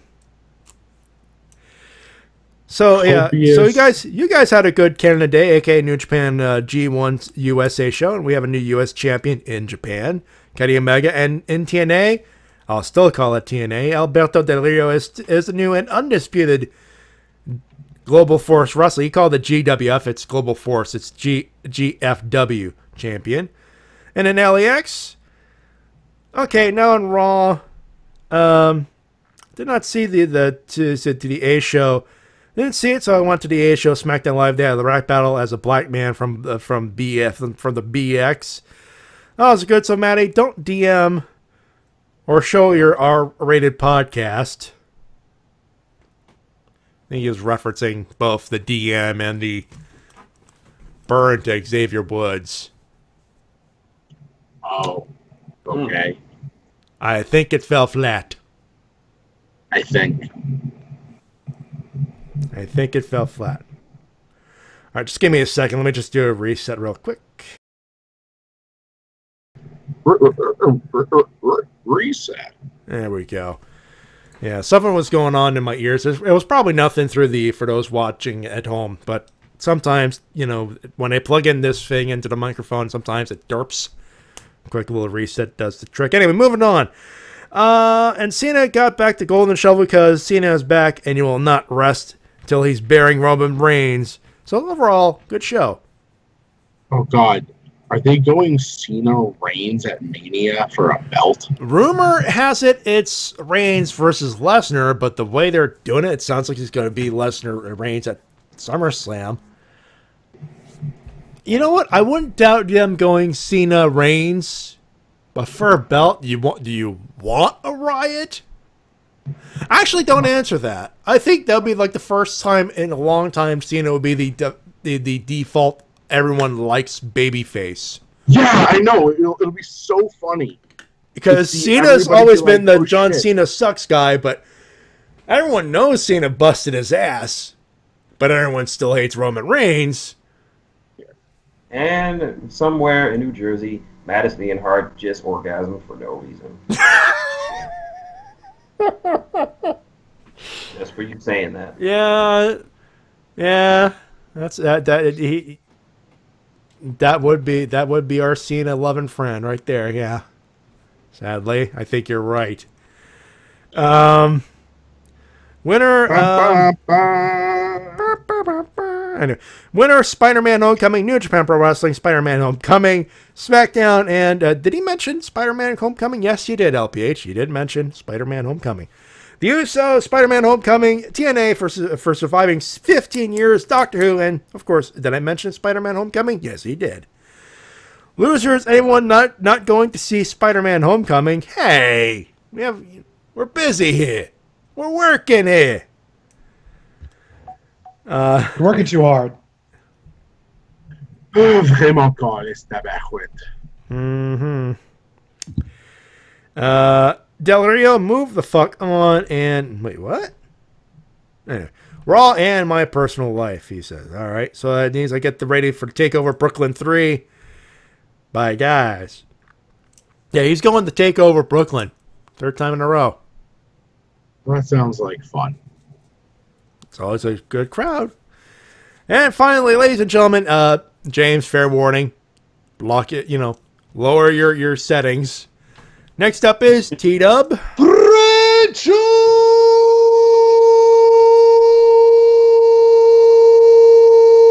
Speaking of Del Rio.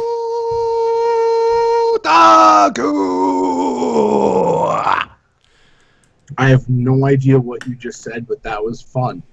French Otaku.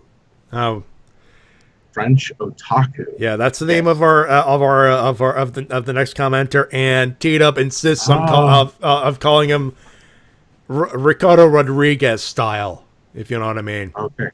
Yes. Have you ever actually done ring announcing? Not professionally.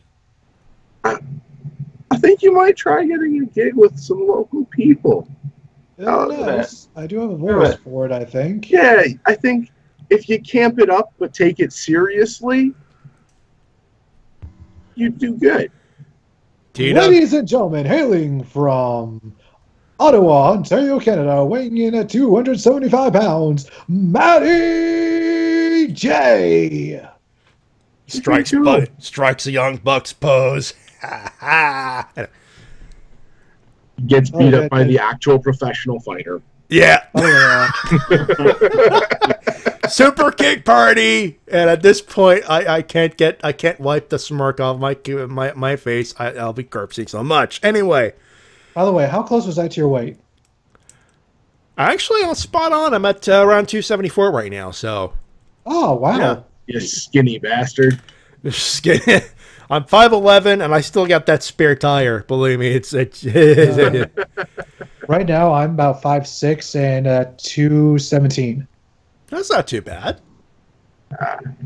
I'm 6'4" and like, 285 guys. Okay. To be fair, you're a big dude. Yes, I am. You look like you could beat up somebody. That's not exactly a bad thing. I'm about 5'5" and 160. There you go. Oh, you don't look too bad. I just saw a picture. You're wearing your NWO hat and Bruiser Brody t-shirt. Very nice. Ooh. Yes. A local Toronto artist made that shirt. And the NWO hat is from Masahiro Chono's store, Aristrist in Tokyo. Nice. Yeah. That's why NWO is in black on a black hat. I remember him wearing that hat too, so yeah. Anyway, it's hot. I'm tired. I'm going to read this real quick. Hello, I Wrestle-Cast. just totally humble bragged like an asshole. Dude, brag all you want. I don't care. You went to Japan. I didn't. I am jealous. Go. Go. I don't care. You have every right to brag. You got to see Omega Okada 1 live. Oh, God. It was... Oh, man. The energy in that audience was fucking amazing. I can imagine. They played that crowd like a fiddle. It was perfect. I got so invested in the match. It was amazing. Brilliant performers. I don't think I will ever see a match live that is better than that unless I am very lucky. I want to be very lucky. I can't guarantee that. I've seen some matches in Toronto with Smash that are getting some pretty good, like they could have been on the undercard of a show like Wrestle Kingdom, but not like that super big fight feel yet.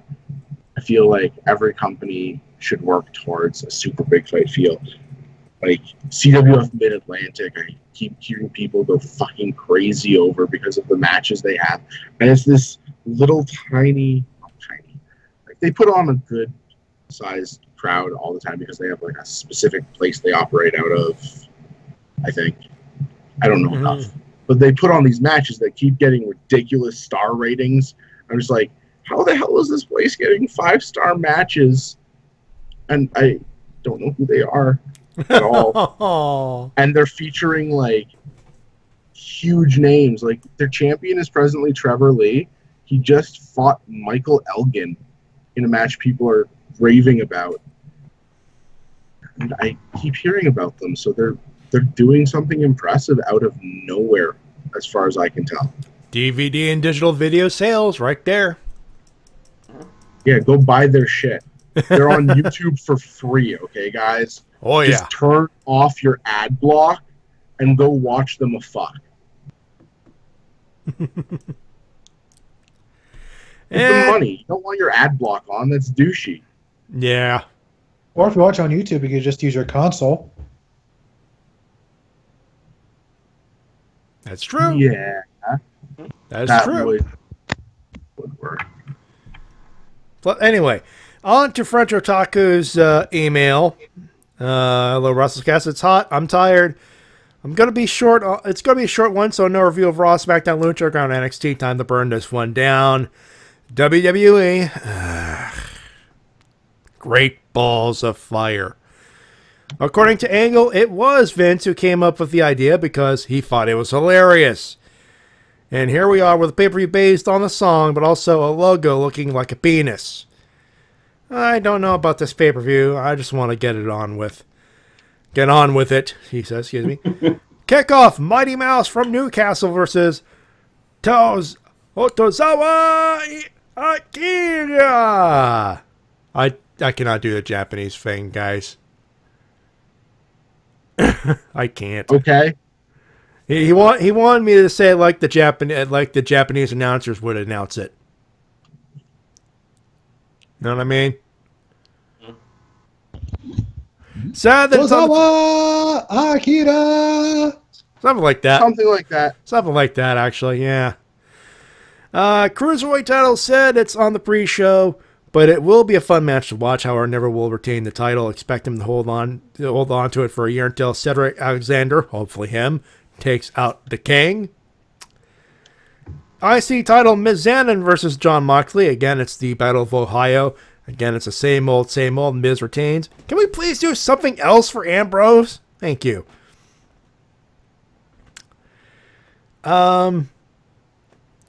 Okay. Raw Women's title, second grade Harley Quinn versus second grade boss from Metal Gear Solid 3. I see it. Fair enough. I see it. A little bit. Fair enough. A little bit. A little bit. I got a feeling that Nia Jax will cost Sasha the belt since she'll turn into the next Diesel, aka Bodyguard.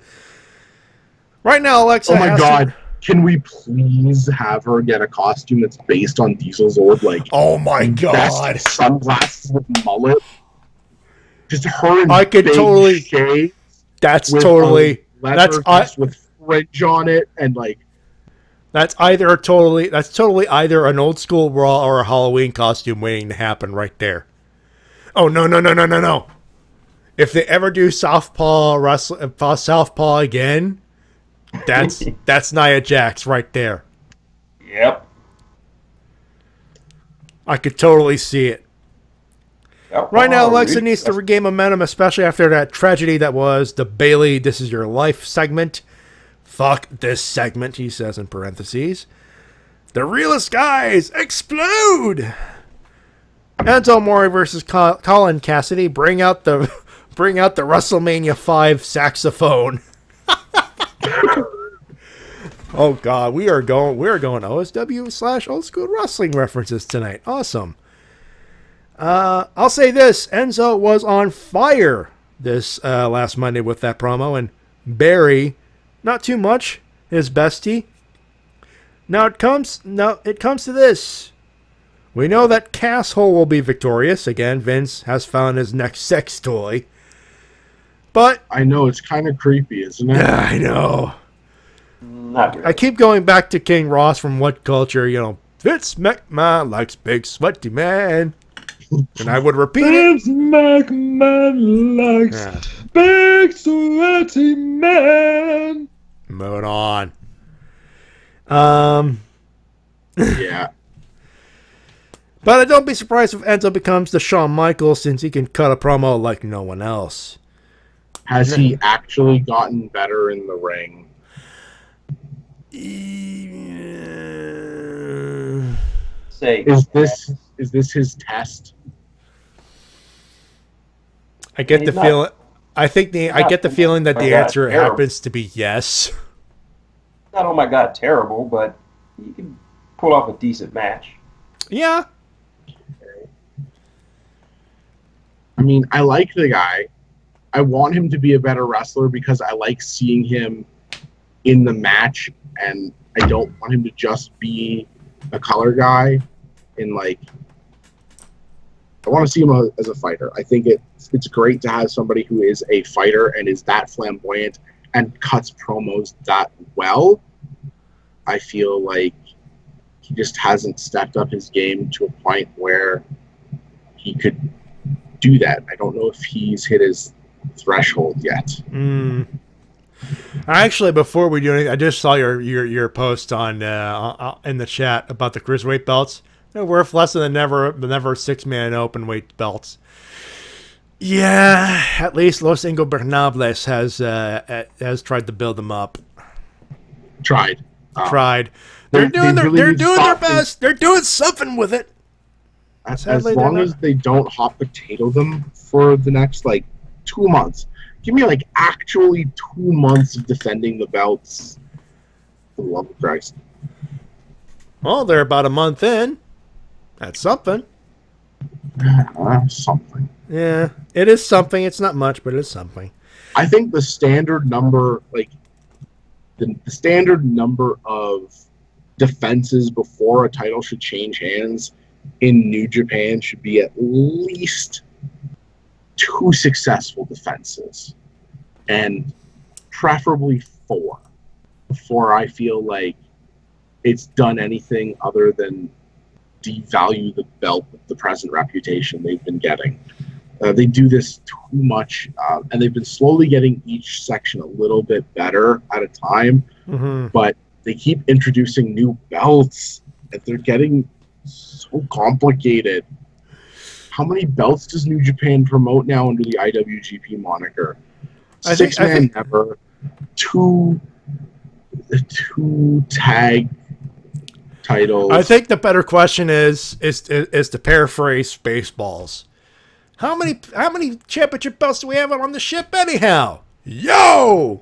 Everyone raises their hands.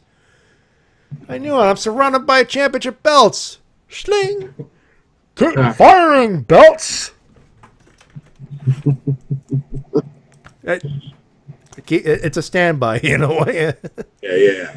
Anyway, King Slayer versus Hillbilly Cult Leader. Again with the gods. First Alexa, now Bray. Got the feeling Kratos will sigh at the sheer level of trolls to kill. Anywho, by the way, I get it. Anywho, Seth Rollins wins with his forgettable feud. Please move on. Ambulance match. Brownie the Strowman versus Roman Reigns.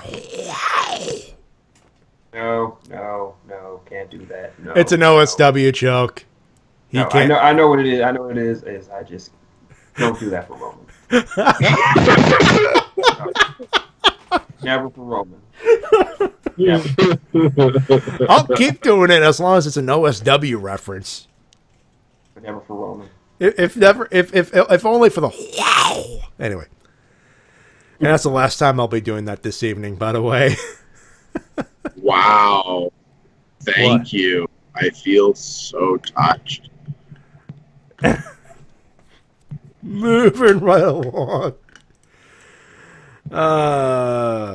Holy shit! That's always great when you can stun people into silence. I just did it twice now. There you go. There we go. Holy shit, that double kick by Strowman on Cruz during the attempt at the standing moonsault. Now about the match itself. Roman is going to win this, sadly. Then again, people paid to get his ass kicked, ass whooped. So instead of he trolls everyone because he wins, LOL. Best heel in your company, WWE. The Universal title, Bork Laser versus Samoa Joe. Insert ROH theme. The champ is here! The champ is here! You remember the theme? I don't think I have it. No, I don't have it. Oh, shoot. I don't have it on hand. But damn, Samoa Joe is looking to break Lesnar's neck. But then again, it's like he's trying to make humble a volcano. Lesnar is going to retain. Of course he will. But it will be a war between the two. Winners? I kind of secretly hope that Samoa Joe accidentally, legitimately chokes Brock Lesnar unconscious at some point, so that they have to give him the belt, and he just sort of holds them hostage and forces the change in storyline direction, because I would love to see their shit disturbed, and I don't care about Lesnar matches. I don't know. It's like watching a muscly potato wrestle. Yeah. A sweaty, muscly potato. Replace that with tomato. You have a good representation of Brock Lesnar, actually. Only when Samoa Joe's choking him. Otherwise, he's just sort of a tepid color of pale beigey human. Like, really just like a potato skin. He looks like the human potato. Potato. Yeah. One big winners the shape of its head. Oh my god. He's a Santar. He's a roided up Santaran from Doctor Who. Yes, and they are potatoes. Yes. They are warrior potatoes. Yes. They don't understand gender, and they are warrior potatoes. Yes. So it's a miracle Brock Lesnar married Sable when you think about it. It's also kind of hilarious because, like, it's kind of like you going and marrying somebody who, when you were, like, in high school, was a sex symbol on TV. If you look at the timing. Yeah. We all know that Brock Lesnar only fucks male grizzly bears. Moving on before we get... No. Shit, just leave it there. Leave it lying. We don't need the visual. Don't go after the lions. Please, not the lions. Aww. Leave them alone. Brock, you bastard. You're a monster, Brock. And you know this. Oh, God. Anyway. Is that why the Universal title was made red, so he doesn't get his gore on it? Oh, God. Okay, and moving on before this... Oh, God, it went weird. Moving right along. Oh, okay. Never mind. Someone tried to text me. Let's see. 2 winners. Winners and losers. One big winner, the Usos. That rap battle was sick, especially this roast. Quote, let's keep it PG and not rated R, unlike your boy, Xavier Woods. Shot to the kneecaps, guaranteed. And another big winner, Kenny Omega, new IWGP US Champion, Ring of Honor, new Ring of Honor World Champion. Long live the Bullet Club. Losers, Bayley on Raw, taken out of the match. Wow, they really want to run her down, don't they? What's their problem with Bayley, yo? I don't know, and I hate them for it. I get that maybe her gimmick needs to evolve, and if she comes out of this with a stronger character that has lengthier potential value, then really push her hard after that. But I just feel like they've done and devalued every bit of hard work they did to get her here. And she was over, and they fucked it up. Who wouldn't love her? Thank you. Apparently Vince. Well, as we've described, Vince only loves big, sweaty men. Yes. And weird storylines with incest with his daughter and his sons. Mm-hmm. Yep. So that's the sexual preference of Vince. Every relationship he's had with a woman has been a power relationship, and he's only interested in big, sweaty men with rock-hard muscles or lots of hair and belly. Gary Stridham. Wow. Moving on. The loss of Smith Hart, the elder son of Stu Hart at 68 years old. Worst part, it was during Bret Hart's 60th birthday. Rest in peace, Smith. Me. I know. Rest in peace, Smith, and deepest condolences to the Hart family. This is it. I told you it'd be a short one. Enjoy the summer and see you guys next week. That's, man, that sucks. During his birthday? That's a bummer. Anyway. Those, ladies and gentlemen, are your emails and comments of the week. You can send them at the Wrestle-Cast@gmail.com. We're taking a short break because, god damn it, we've been off for almost 2 hours and we need to breathe.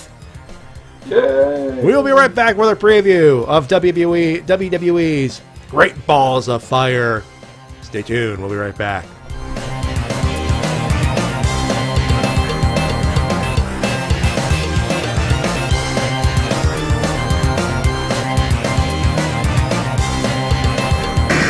And now a word from our sponsors. Tired, achy back got you up against the ropes? Burning, itchy hemorrhoids making you cry for mommy?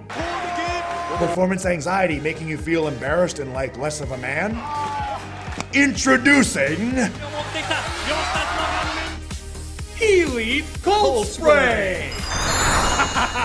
The #1 cure for dry eye syndrome. Elite Cold Spray. If you order now at YoungBucksMerch.com, we will throw in a complimentary can. Elite Cold Spray, the preferred dry eye cure. Oh my god! Oh, the even work, guys. That pisses me off.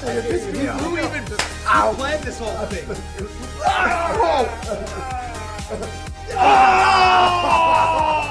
This is WMOB Mobile, 12 on your channel dial and 12 in the TV ratings.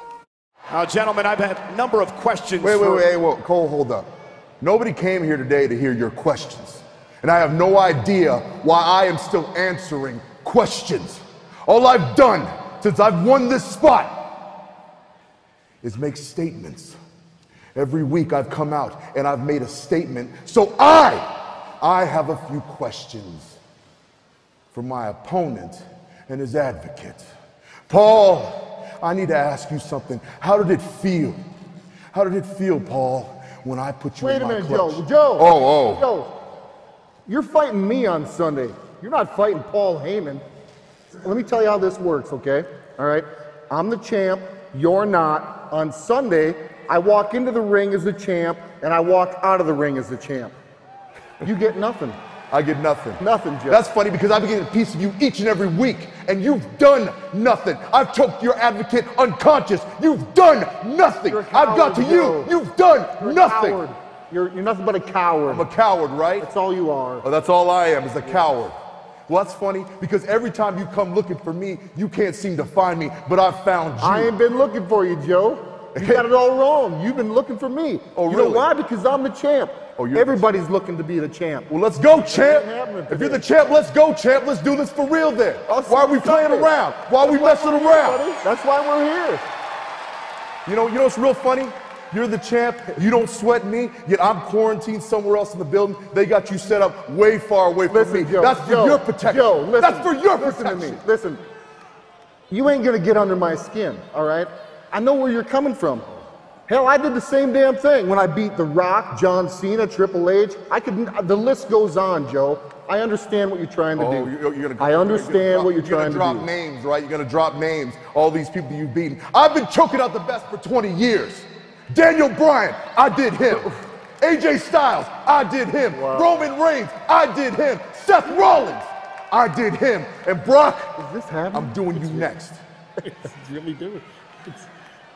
See, you know what's so funny? You guys are real smug and real silly when I'm No, real confident. No, Hey, and your advocate, he talks real big when I'm not around, but when I show up, it's a very different tune. So I'll tell you what, boys, why are we playing around? Why are we doing this? Why are we doing this face to face? I think he's coming for you. Come find me. Come find me, Joe.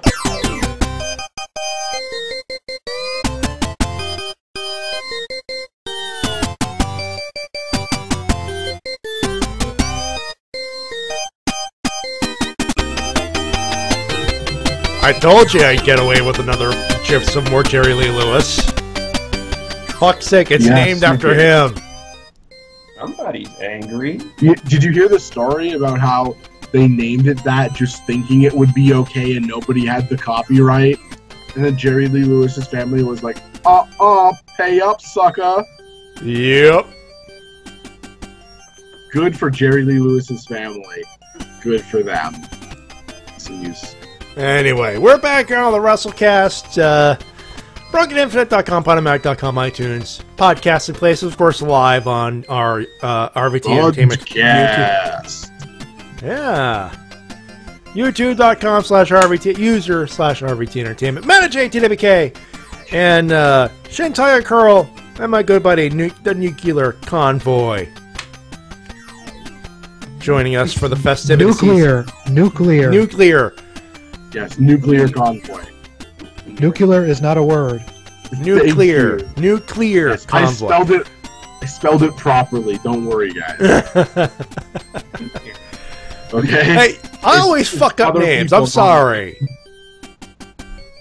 Let's just be thankful I don't call people Jimbo. That'd be wrong. Anyway. Great Balls of Fire. Yes, this is an actual pay-per-view. It's stuck in my head now. Goodness gracious. Great Balls of Fire. No. Fuck you, Vince. At the very least, it's a good song. It's a legendary song, and I'm not complaining too much, but I'm just looking forward. That sounds like something Big Show would say after he found out he has an STD. Oh. Balls of fire. And Vince in the background laughing his ass off. Yo, what if that was the actual story? You know, what if someone got a STD and made the joke, and Vince, that's awesome. Let's make that a pay-per-view name. You're not far off. Apparently, somebody did make. Apparently, Vince thought the name, making the name of the pay-per-view Great Balls of Fire was hilarious, and thus it looks like it might be something that'll be happening every year. No. That's a great idea, Vince. You know what else you should do? You should just de-push Bailey because she sucks. I'm Kevin Dunn. Speaking of that, before we get to the thing, you brought up an awesome idea. Evil Reverend, you need to get this going. He's one of our regulars. He's the one who's responsible for our avatars, for our cartoon caricatures, I guess. I don't know. Wrong word. Avatars is fine. Avatars is fine. And Devil Pogo say, I hope Bailey doesn't get a Stardust-like treatment once she gets out of the losing rut. And you, James, you brought up Sparkle Dust. Yes.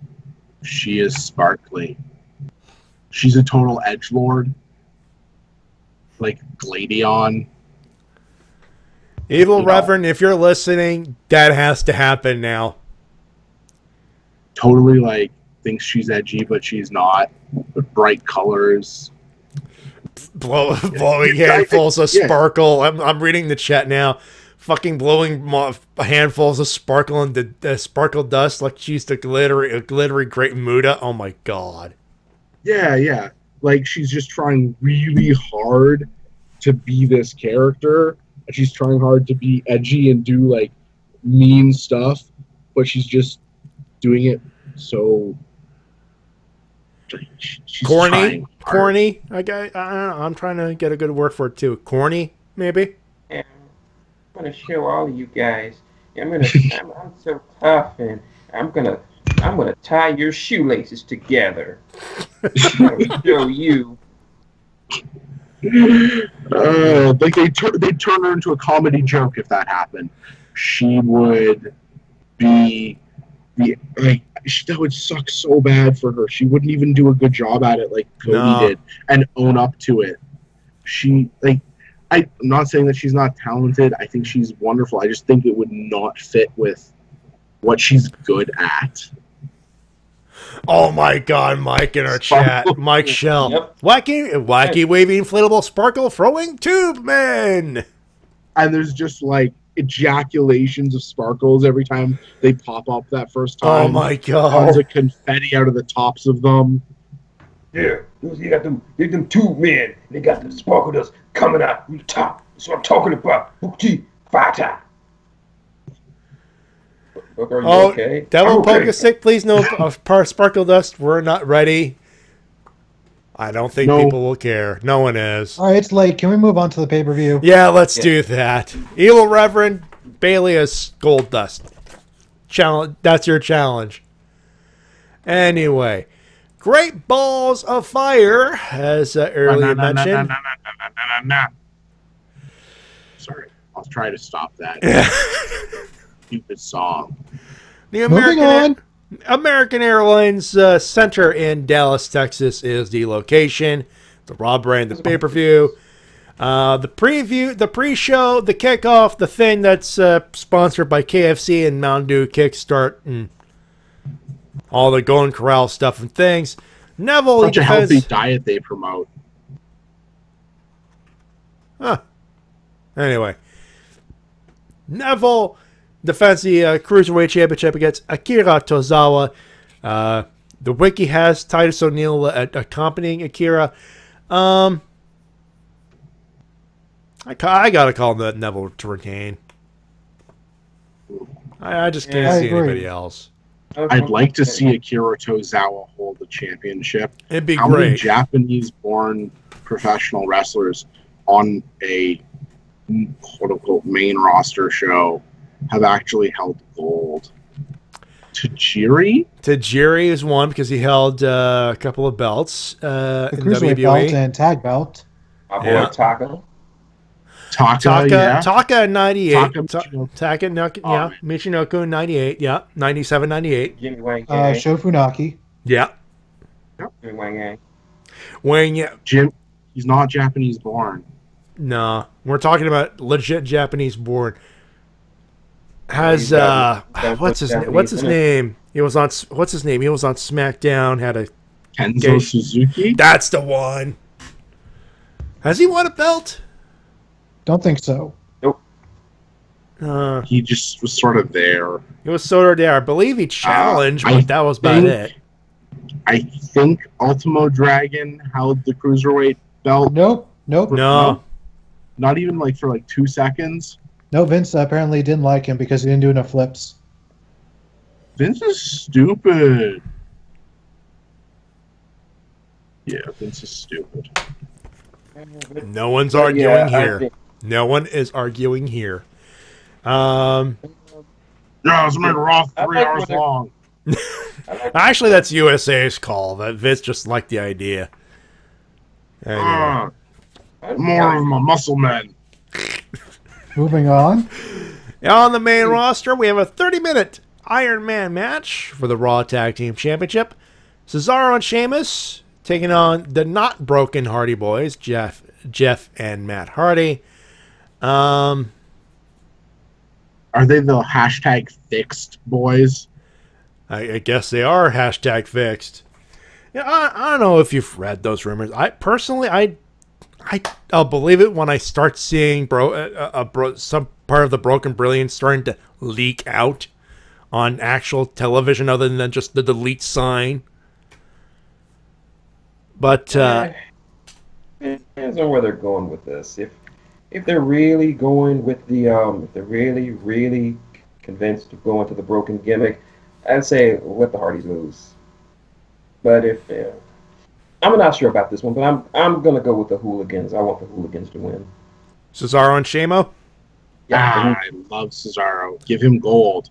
Give him gold and give him a chance to prove something. Actually give him an opportunity to do something properly. It's like all his amazing qualities. Hey, you know what? So high on the card. He and Sheamus are an awesome tag team. Yeah. I just want him to be an awesome heavyweight main event player somewhere. Not on Raw. No, I think he's wasted in the WWE, frankly. I don't think that his amazing qualities really get to have their full potential utilized in the limited and also overexposed WWE product range. I would love to see him leave the company at some point in a way that leads him maybe over to Japan for a while. Yeah. In like a good spot. Love to see him come in and have a really amazing run as like a temporary tour visitor with Okada. Ooh, yeah. Oh, they'd work so well together. I as well picked Cesaro and Sheamus to retain. Yeah. It makes I sense. think Cesaro and Sheamus is the better choice. Let's put it this way. We got 3 out of the 4 who are awesome workers, and one knows how to do flippy stuff and can work as well. So this is going to be good. There's no doubt about that. They'll have to work. They'd have to work hard to fuck up. Let's put it that way. Good shape. So and Shazamus. Cesaro and Sheamus are stamina machines. So yeah, I really like Shazamus. Can that be the new tag team name? Shazamus. I'm thinking with the Hooligans. Because that's what they are. They're hooligans. We don't just set the bar, we are the bar. Anyway. And we drink at the bar. We drink at the bar. And we let OSW say, what bar are we? Yeah. Next match. Thank you. The low bar. Aww. Next match we have The Miz, who will be accompanied by Maurice Bodas and the and First Axel will be defending the Intercontinental Heavyweight Championship against the Lunatic Fringe, Dean Ambrose. Who do you have and why? Let's see. Who do I have? I got the Miz. Keep the belt on him for a while. He's building up his Miz Taraj. I think you got to build up the thing. For God's sakes, give Joe Perfect something to do. I agree. Miz retains. Yeah. Miz retains because nobody wants Ambrose to win right now. Ambrose needs some reinventing. Little bit. Have Dino do something else for now, but for right now, keep the belt on the Miz. He's hot. He gets good heat. Not very many people can do that. Next up, Enzo Amore taking on Colin Cassidy. What? You know, I understand big cast, marketing, and everything else, but that's Enzo Amore's nickname. Colin Cassidy. I'm obviously calling Colin. Colin! Yeah. For me, I'm going to go with the person that's very obvious because I'm a cast man. Sorry, yes. Thank Sorry, you. Enzo. I love you, you little hyperspastic Jersey bastard, but Kaz needs this more than you do. Mm-hmm. You think Enzo's going to land on his feet, or are they going to botch him? They're going to send him to 205 Live. No. Really? Oh, God, no. Please don't. No.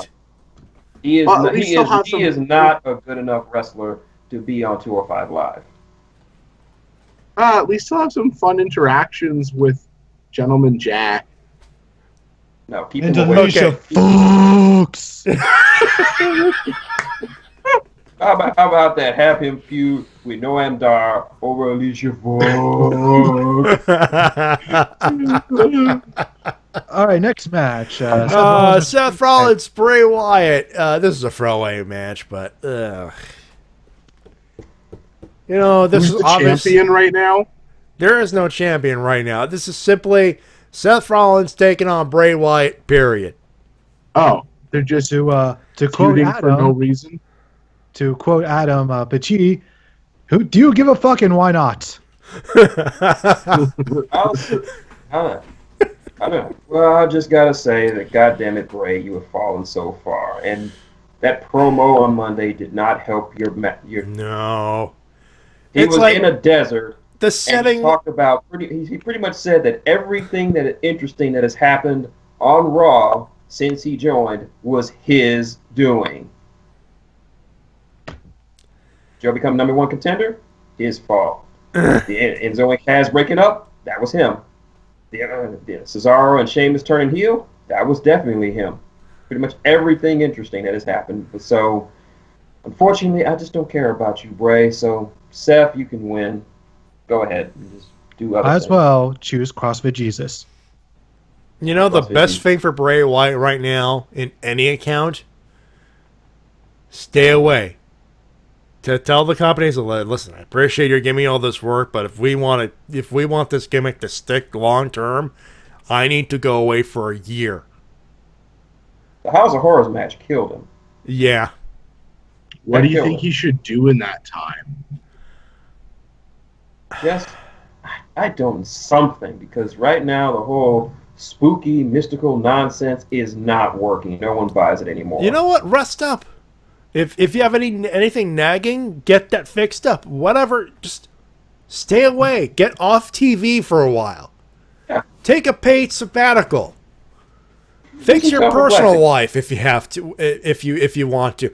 At this point, he just needs to stay away because, well, he's always been in decent shape, but considering. No, but like, if he's taking a year off of being on TV, he should spend a lot of time improving himself and making sure that when he comes back, it's much more impressive. We already know he can fucking go. Yeah. But if he comes back after being off TV for a while and he is capable of going even harder and they let him be a dominant threat when he comes back after this long period of time, Because you need that Develop gimmick. a new finisher. Ooh. 100%. If he's going away for a year, he is done with like Sister Abigail. Yeah. As his finisher. That becomes his signature move. Yeah. Yeah. It's his setup. He hits Sister Abigail, and then he like. You know what? You could probably do You could probably do. It would be a great setup for a submission hold. Yep. Yeah. Sister Abigail, and then like Koji clutch the fucker. Yeah. Yeah. Just fucking A. Bray, just do something, Bray. Because right now you're Freshen not a up. Rottweiler. You are in mid-card hell. You are a Chihuahua. You are in mid-card hell, alive. and for a gimmick like yours that needs main event attention, he just needs to step away. Could be 6 months, could be a year. He just needs to step away so the gimmicks could be fresher. Yeah, exactly. Just freshen him up. Yeah, give him a little bit of a tweak, make him relevant. You know, one of the things I love about New Japan is people develop like organically. Yeah, and they get new moves, and then they do like the good ones. They work their old finishers and their old signature moves into their style. Sometimes they'll nix someone they get too many, but you know, if you watch these guys over a career, you see them evolve and like do these specific new modified things to their character, and WWE has not been good at doing that. They don't grow, they stay the same. There's always a status quo. It's always subpar because of that. It doesn't evolve. And I mean this. They're not allowed to evolve because it has to be the same thing. It has to be pre-packaged, pre-produced, and pre-shrink so people can enjoy it for the masses. But you like know. how long has Roman Reigns been exactly the same character? He added next to nothing for most of his time after he was in the Shield. He was You know what he added? You know what he added? The words believe and that. That's it. And believe that. And the guy.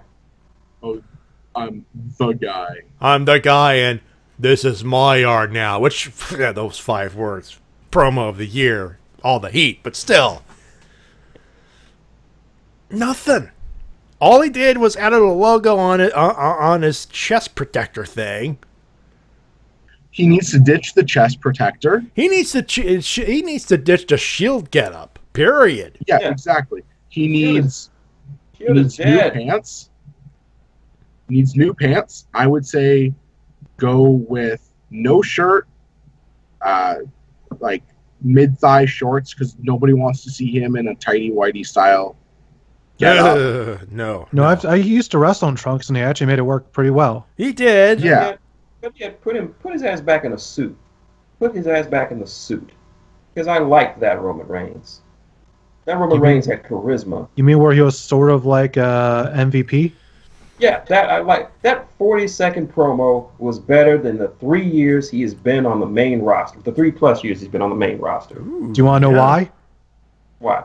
Because back when he was in developmental, you don't have to have your promo scripted out for you. Exactly. And he had, a personality. Moving on, please. Thank you. Next up, Women's Championship. Sasha Banks, the challenger. Alexa Bliss, the champion. I am so not invested in this match, even though my wife is in it. I really don't care who wins. Bliss, I guess. Yeah. Don't don't hot potato a title belt. No, they've hot potatoed it enough last year. Thank you very much. Can we make like 2017 the year where belts that were hot potato last year get to have like two title reigns? Stabilize that shit. Yeah. Next up, ambulance match. Braun Strowman versus Roman Reigns. Muscly men sweat. meat puppets. Ugh. This has potential to steal the show if this is booked right. Braun could go. You know, he's a big dude. He's a stereotypical big dude, but the fucker can go. And based on previous matches, these two can have some pretty nice brawls. So ambulance match. Yeah, I honestly believe that this could be a really good match. And going by recent reports, I'm going with. Let's see, how do I say this? Roman Reigns is a bit of a giant knob. Ba ba ba ba ba ba. I'm Shintiger. Oh fuck! Here we go again. I think I'm gonna give it to Roman Reigns because he's taking over your microphone again. I'm not Shin. I mean, I am Shin, but I'm saying Roman gonna win because he the Rock cousin. You know? And is he the Rock cousin? Yeah, he the Rock cousin. The Rock. Nobody's asking you, Roman. Oh shit. I'm sorry. Is Roman the name of your penis? That sounded kind of fappy. Oh. I believe he was trying to simulate. I believe he was trying to. I think he was trying to. This is what he was. This is what he was going for. Yeah, a little bit of. If I want to fap, I'll fap because that's who I am. Braun Strowman, by the way. There you go. Or else. You should have just started with "I'm not finished with you," and that probably would have gone over a little better. I know. Yeah. I want Braun to win, but fucking Roman. So it's gonna be a brawl. You know what? You know what? Fuck Roman Reigns. I think Braun Strowman's gonna win. There, I said it. Do you want to make a bet on it, Matty? Fuck no. I know where this goes. The last time someone made a bet that big, the guy had to change his name to Plumpy. No, the last time somebody made a bet that big, they had to get me a Nintendo Switch. Oh Jesus. So Matty, let's say if Roman wins, then let's see. I don't have money right now, dude. We can pimp you out on the sidewalk. I mean, there's definitely a market for that. That's gender. Oh God.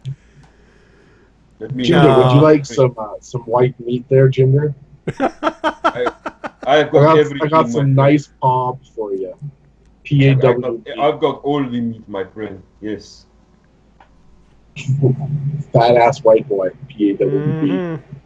Anyways, we got that, and then next is our main events of the evening. Yes, sir. Samoa Joe, the Samoan submission machine, Mr. I'ma kill everybody because I did him, apparently. Samoa Joe, he takes on Big McLarge, huge Brock Lesnar. Paul Heyman's going to be there to do the introductions because he's Paul Heyman, for fuck's sake. I have a bold prediction. Joe via Paul Heyman turning. Ooh. That. Oh. I can get behind. Yeah. That would be the only way that Brock Lesnar is interesting. Because he's a potato. Because notice just how out of everybody in this feud, like, Paul Heyman's the only one who's taken Joe seriously.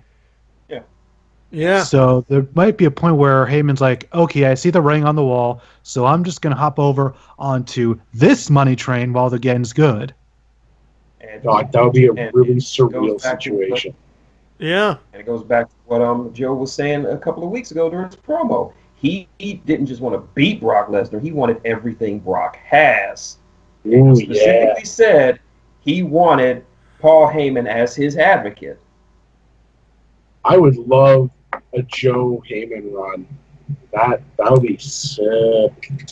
Now that would make me if they let him be dominant and actually on the show week to week. And And Joe, as the Universal Champion with Heyman at his side, would definitely be something that would make me tune into Raw. Like the last half of it.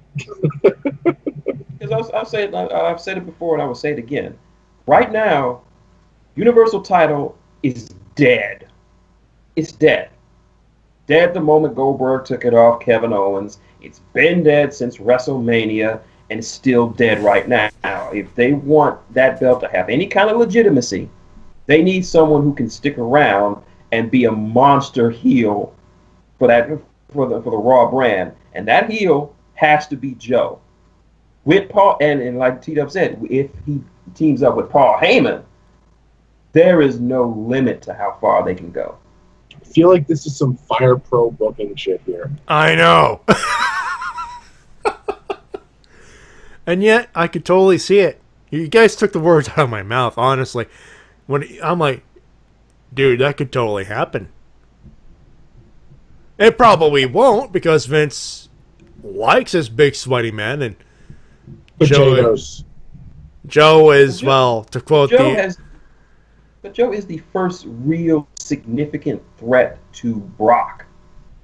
I'm not counting Goldberg because that, again, Spider-Man versus Fire-Lord, but... Yeah. When was the last time... What? It would take too long to explain. Oh, okay. But think of it like this. God damn it, what was it? I mean, think of it like this. When was the last time someone got an upper hand on on Brock legitimately? Besides Goldberg? Not counting Goldberg. I don't count Goldberg. Ooh. That was crap. Triple H? Triple H, I think it was before SummerSlam. Oh. I mean, post beating the streak, Lesnar. Oh, in that case, nobody. Yeah, no one. Except for one man. Joe. The Undertaker. Oh, the Undertaker. And remember back when they having their feud, to restart their feud, they too had a pull apart brawl where the entire locker room had to be cleared out to keep them two apart. They did the same thing with Joe here. They're making him look really strong, yeah. Yeah. So, but I digress. As for my predictions, honestly, if they're gonna let Brock win, which is like 80% likely at this point. Yeah. Make it a war. I'm not talking about those casual little wars. I'm talking about the motherfucking apocalypse. I want them to beat the shit out of each other. Literally beat the shit out of each other. Just the way they matter falling out of their pants while they fight. Yeah. Yeah, because here's the thing. Here's the thing. They have to at this point because that's how they built it up. If Joe shows up and it's just Suplex City for 2 minutes and it's over, that's a major letdown. Yeah, that would be. They have to make it a war. It would also be stupid booking. Be all end all of main events. It has to be them just going around the building, beating the shit out of each other. And I'm not talking about sissy little slaps. I'm talking about Shibata levels of brutality here. I want to see blood, sweat, piss, vomit. I want to see all this shit. And if Brock wins, I want him to barely win. Like Paul said, Brock will win, but Joe will take a piece of him with him to hell with him. That needs to happen. If it's just Suplex City all over again, then that belt is going to be dead for the rest of the year because Brock's not going to be on the show, and no one's going to be able to challenge for it, and no one will be as big a legitimate threat as Joe has been built up to be right now. No, this is the direction for Big Cass of this. Right. I mean, the only other person who could be a legitimate threat to Brock is Braun Strowman. They look like God, that would be such a weird match. Yeah. Anyways, those are our predictions for that's Balls. That's the thingamabob for the show. Great Balls of Fire, Dallas, Texas. That's on Sunday. Before we do anything else, we got to do winners and losers. And James, you're first time guest. We're gonna kick you off. We're gonna kick off. We're gonna start with some losers. Losers? Yep. Billy Gunn, Goes without saying there, I guess. Not the whole match, just specifically Billy Gunn. Nobody wanted him anywhere on that show.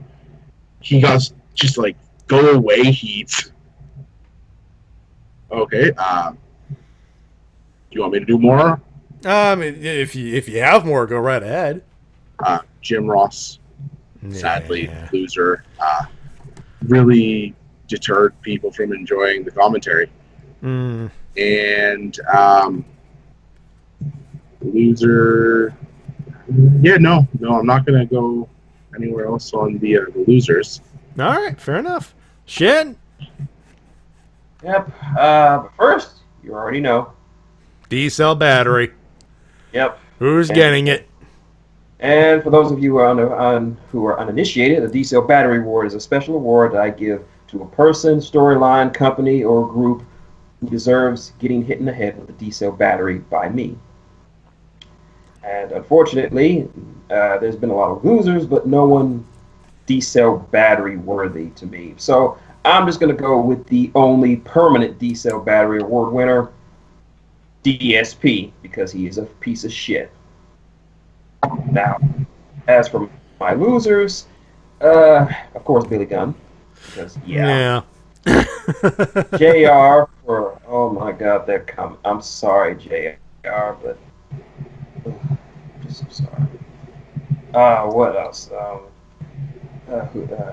Bailey for looking so horrible this week. I mean, get taken out in a fucking tag team match not 5 minutes in. Just, what are they doing to you, Bailey? What are they doing to you? And finally, the New Day for getting utterly and completely roasted by D's Nuts and their crew from the Cornerstone. They were dead from that point on. They might as well have just gotten the guy to do a chalk outline of their bodies with Francesca because they were dead on arrival. And you know it's rare that when the crowd goes, yeah, New Day lost. Yeah, they're hyper over. But after that roast, it's like, yeah, they won the roast. They had to manufacture a way for the New Day to win. See, man, that's rare. That's a rare thing right there. You gotta understand something, man. What they didn't know was that D's Nuts went back to the corner store to train for this freestyle rap battle outside the barbershop after they got their heads lined up, got to get the edges looking good. Then they went inside, got to fill up on some hot dogs with that cheddar cheese sauce, a couple of cans of Arizona iced tea, a couple of bags of gummy bears, 2 for $1 if you get it, and they won by $500 on some scratch offs, so they were primed to win. Fair enough. Fair enough. Shin, please never change. Absolutely. This no. is fun. Dude, anyway, let's see. For me, it's very simple. WWE, because they screwed up on Austin Aries so much that they lost him. Ooh, yeah. That is a big loser. Phenomenal talker, phenomenal wrestler, great presence. Just wasted. How do you wasted? Yeah. Winner. Well, everybody who doesn't want to watch WWE. Hold on. Nice guys, losers. I gotta do me too. You know. What am I, Chuck Liver? I produced this particular show, for God's sakes. Anyway, you guys hit the nail on the head for Austin Aries, though. WWE and Austin Aries. Well, Austin Aries gets part of a loser's. That's just a bad rap.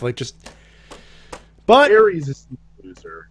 Well, you know, I gotta give. I didn't have. It was either that or just keep it to the other loser I have on my card, and WWE gets a big loser on that. But poor guy, man. They could have done so much more with this guy. Absolutely. It's too bad. I hope he makes it the Ring of Honor, or at the very least, put him in New Japan. Anyway, that's just me. That's just me. And of course, Jim Ross, especially for his botches on night 1. That was a hard sit through for the first half. Second half and the rest of the weekend, things got better, thankfully. But oof, there were some rough patches there, unfortunately, in the commentary. And Jim Ross is mostly a poor guy, though. He's had better days, obviously. Let's do winners. So let's top it off, James. Your winners, please. So every woman who likes Tanahashi, because his ass. Yeah. Yeah. Sweet Tanahashi ass. Oh yeah, baby. That Tana, woo, he's fine.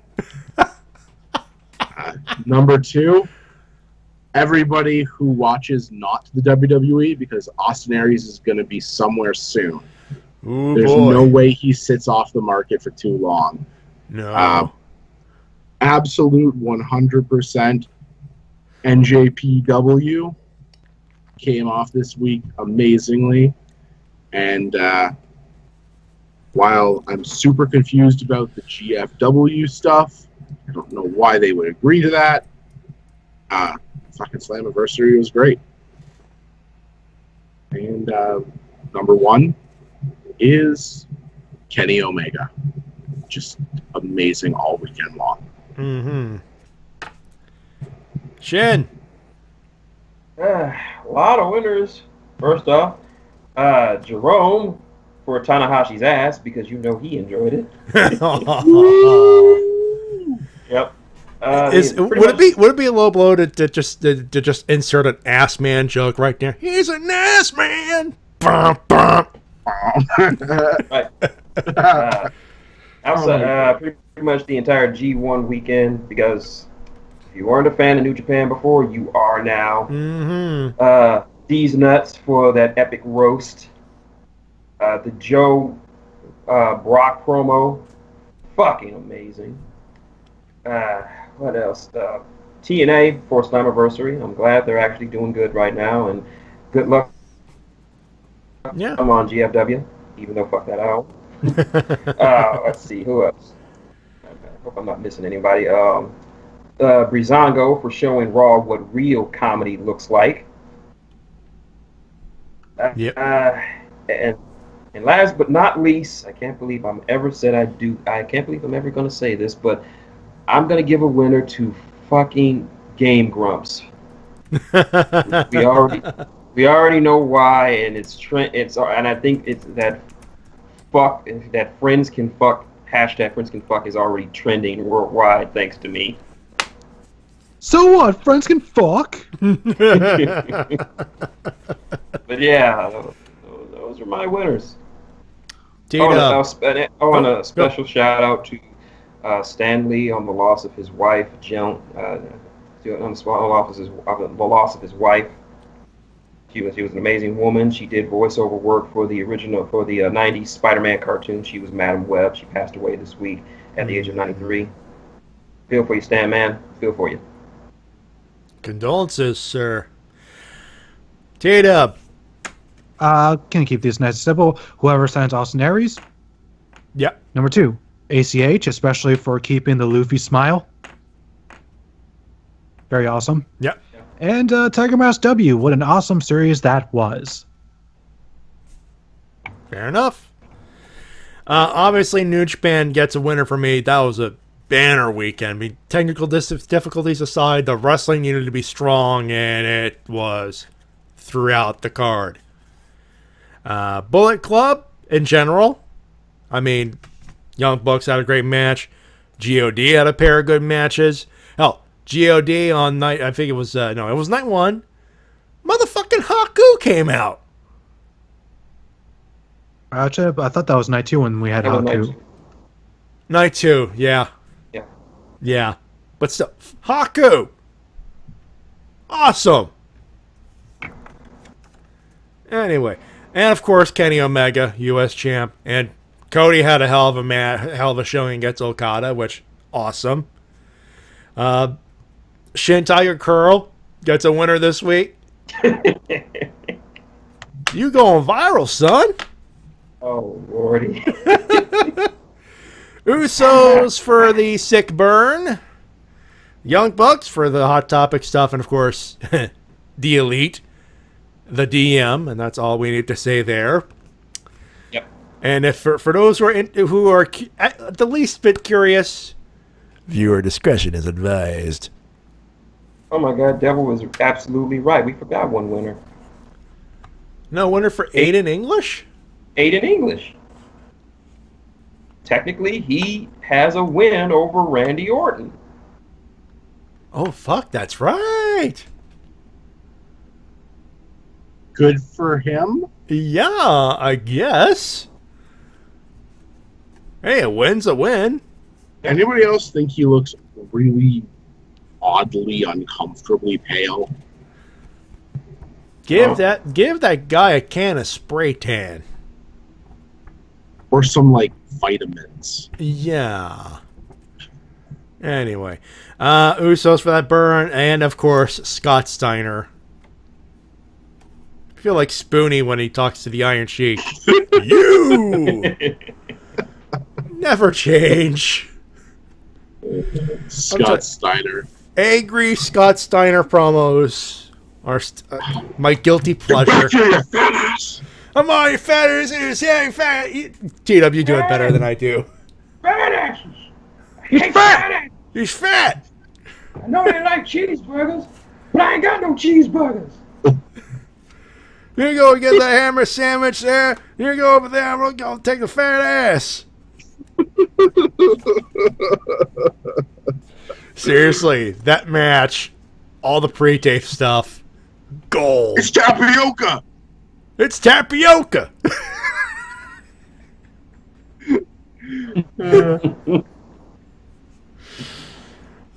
Scott never All right, changed. time to wrap up. We've been going for way too fucking long. Yeah, we've been wrap this shit up, B. All right, before we tell you what's up on our channel this week and weekend, we got to do some plugs. Obviously, we're gonna start with this guy, James. NuclearConvoy.com is where we go for your stuff, right? Yes, indeed. NuclearConvoy.com. I sense a Jeff Dunham joke, but I'm gonna move on. Sure. Let's move on. Yeah. And I'm going to give a quick plug to ShintigerCurl, youtube.com/user/MaxAcorn, or Max Acorn, as Max Acorn. Yeah. The maximum of acorns. Yes. It doesn't matter which one it is. The maxliest. Yep, you can just check me out, like Matty said, on Max Acorn on my YouTube channel, which I do a lot of Warmer Horde stuff, doing a lot of readings of fan fiction and a lot of other stuff, and people are asking me, and I'm sorely tempted to do a live reading of the fic that everyone seems to be talking about right now. I'm not even sure if you people allow me to do that. You guys heard the shit. You heard what's in it. I'm scared I'm gonna get my channel banned. Then we'll plug another YouTube channel then, with your name on it. Maybe. With blackjack and hookers. Matter of fact, forget the YouTube channel. Let's get some blackjack and hookers. Futurama joke. Moving on. And T-Dub, new video, new vlog out, right? Yes, I put out a vlog, in my opinion, explaining why Roman Reigns still to this day gets booed by most audiences. There we go. And of course, you're on our RVT Entertainment YouTube channel. Here's what's going on Saturday. Tomorrow, the Helmsmen with Tony Helms and the crew. They're playing the Jackbox Party Pack. Shades will be on there. He wants to play that. I have no idea what that even is. It's a bunch of computer board game type things. It's fun. You use your mobile device to play along interactively. It's awesome. It's fun. Sunday, we're back with Toku Refs Live, because like I said at the very beginning, as much as I would love the idea of Joe versus Lesnar, there's no way they're topping G1 Special last weekend. So it's a regular schedule featuring shows like, of course, Kamen Rider Xade, what's the full name? Q Ranger, and of course, Kamen Rider Amazons and other stuff and things as well. Monday, Shades plays. Shades, I believe, is starting his long-term play of Fallout 4. On Tuesday, Tita became the crew with Rift Down. More SmackDown stuff and things. You got a new U.S. champ to talk about. That we do. That's going to be something. On Wednesday, it's The Enemy Within, our TRPG. Will be myself, The Shades, Mike Shell, and our Mike Shell, our new buddy Biohybrid. He's joining us for the festivities. And, of course, our DM Mildred and Monk. We're playing that Warhammer, the RPG. On a Thursday, we return with Ranger Recap. For those wondering, our last episode was our riff of Power Rangers Time Force episode 20, Quantum Secrets. We'll be doing that. Of course, we'll be back here on Thursday. On Friday. Hi, I'm Matty. Hi, Derp. It's late. We've been on for almost 3 hours. All right, well, what's next? What's next? Keep going. Friday, we'll be back on Friday with another episode of the Wrestle-Cast with our review of Great Balls of Fire and all the news type of stuff and things. I think it's time to go, isn't it? Yeah. That's the show. We thank you very much for tuning us in, and appreciating the stuff that we do. Hey, if you like the show, hit that subscribe button, hit that bell, of course, hit that like button as well. Give us some love, why don't you? We very much appreciate it. We just did 3 hours for you. Yep. It was quite the adventure. Yes. Yes. And with that, I bid everyone a good night. Good night, everybody. Good night. Bye-bye. Are you hanging up? I think Yeah, he is. He did actually hang up. We're not even done yet. Wow. Get back here, you. Hung up on me, mother. Is he actually offline? T-Dub, are you here? He's busy. He doesn't want anyone to know he's going to go read my fanfic. What? Oh my god. Oh man. Okay. He says he usually has. No, he hang up. A matter of hours. Wow. So. Well, on behalf of ShintigerCurl and of course Nuclear Convoy, I'll get it right, damn it. And of course, on behalf of TWK, who reminds you to work your flippin' gimmick. My name's Matty Jay. Reminding you how professional wrestling supports your independent promotion as soon as possible. Work your gimmick! Good night. And he hangs up again. Oh God, Matty. How professional wrestling supports your independent promotion as soon as possible. We shall talk to you next week. Bye-bye, everybody. Bye!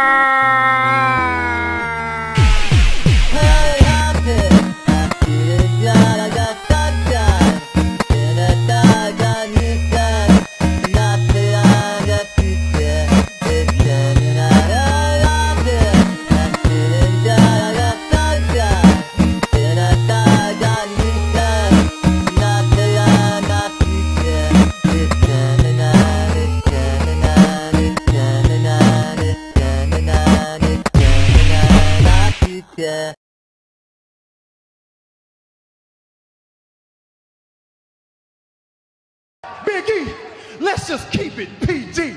You know what's good. Just don't get all rated R like your boy Xavier Woods.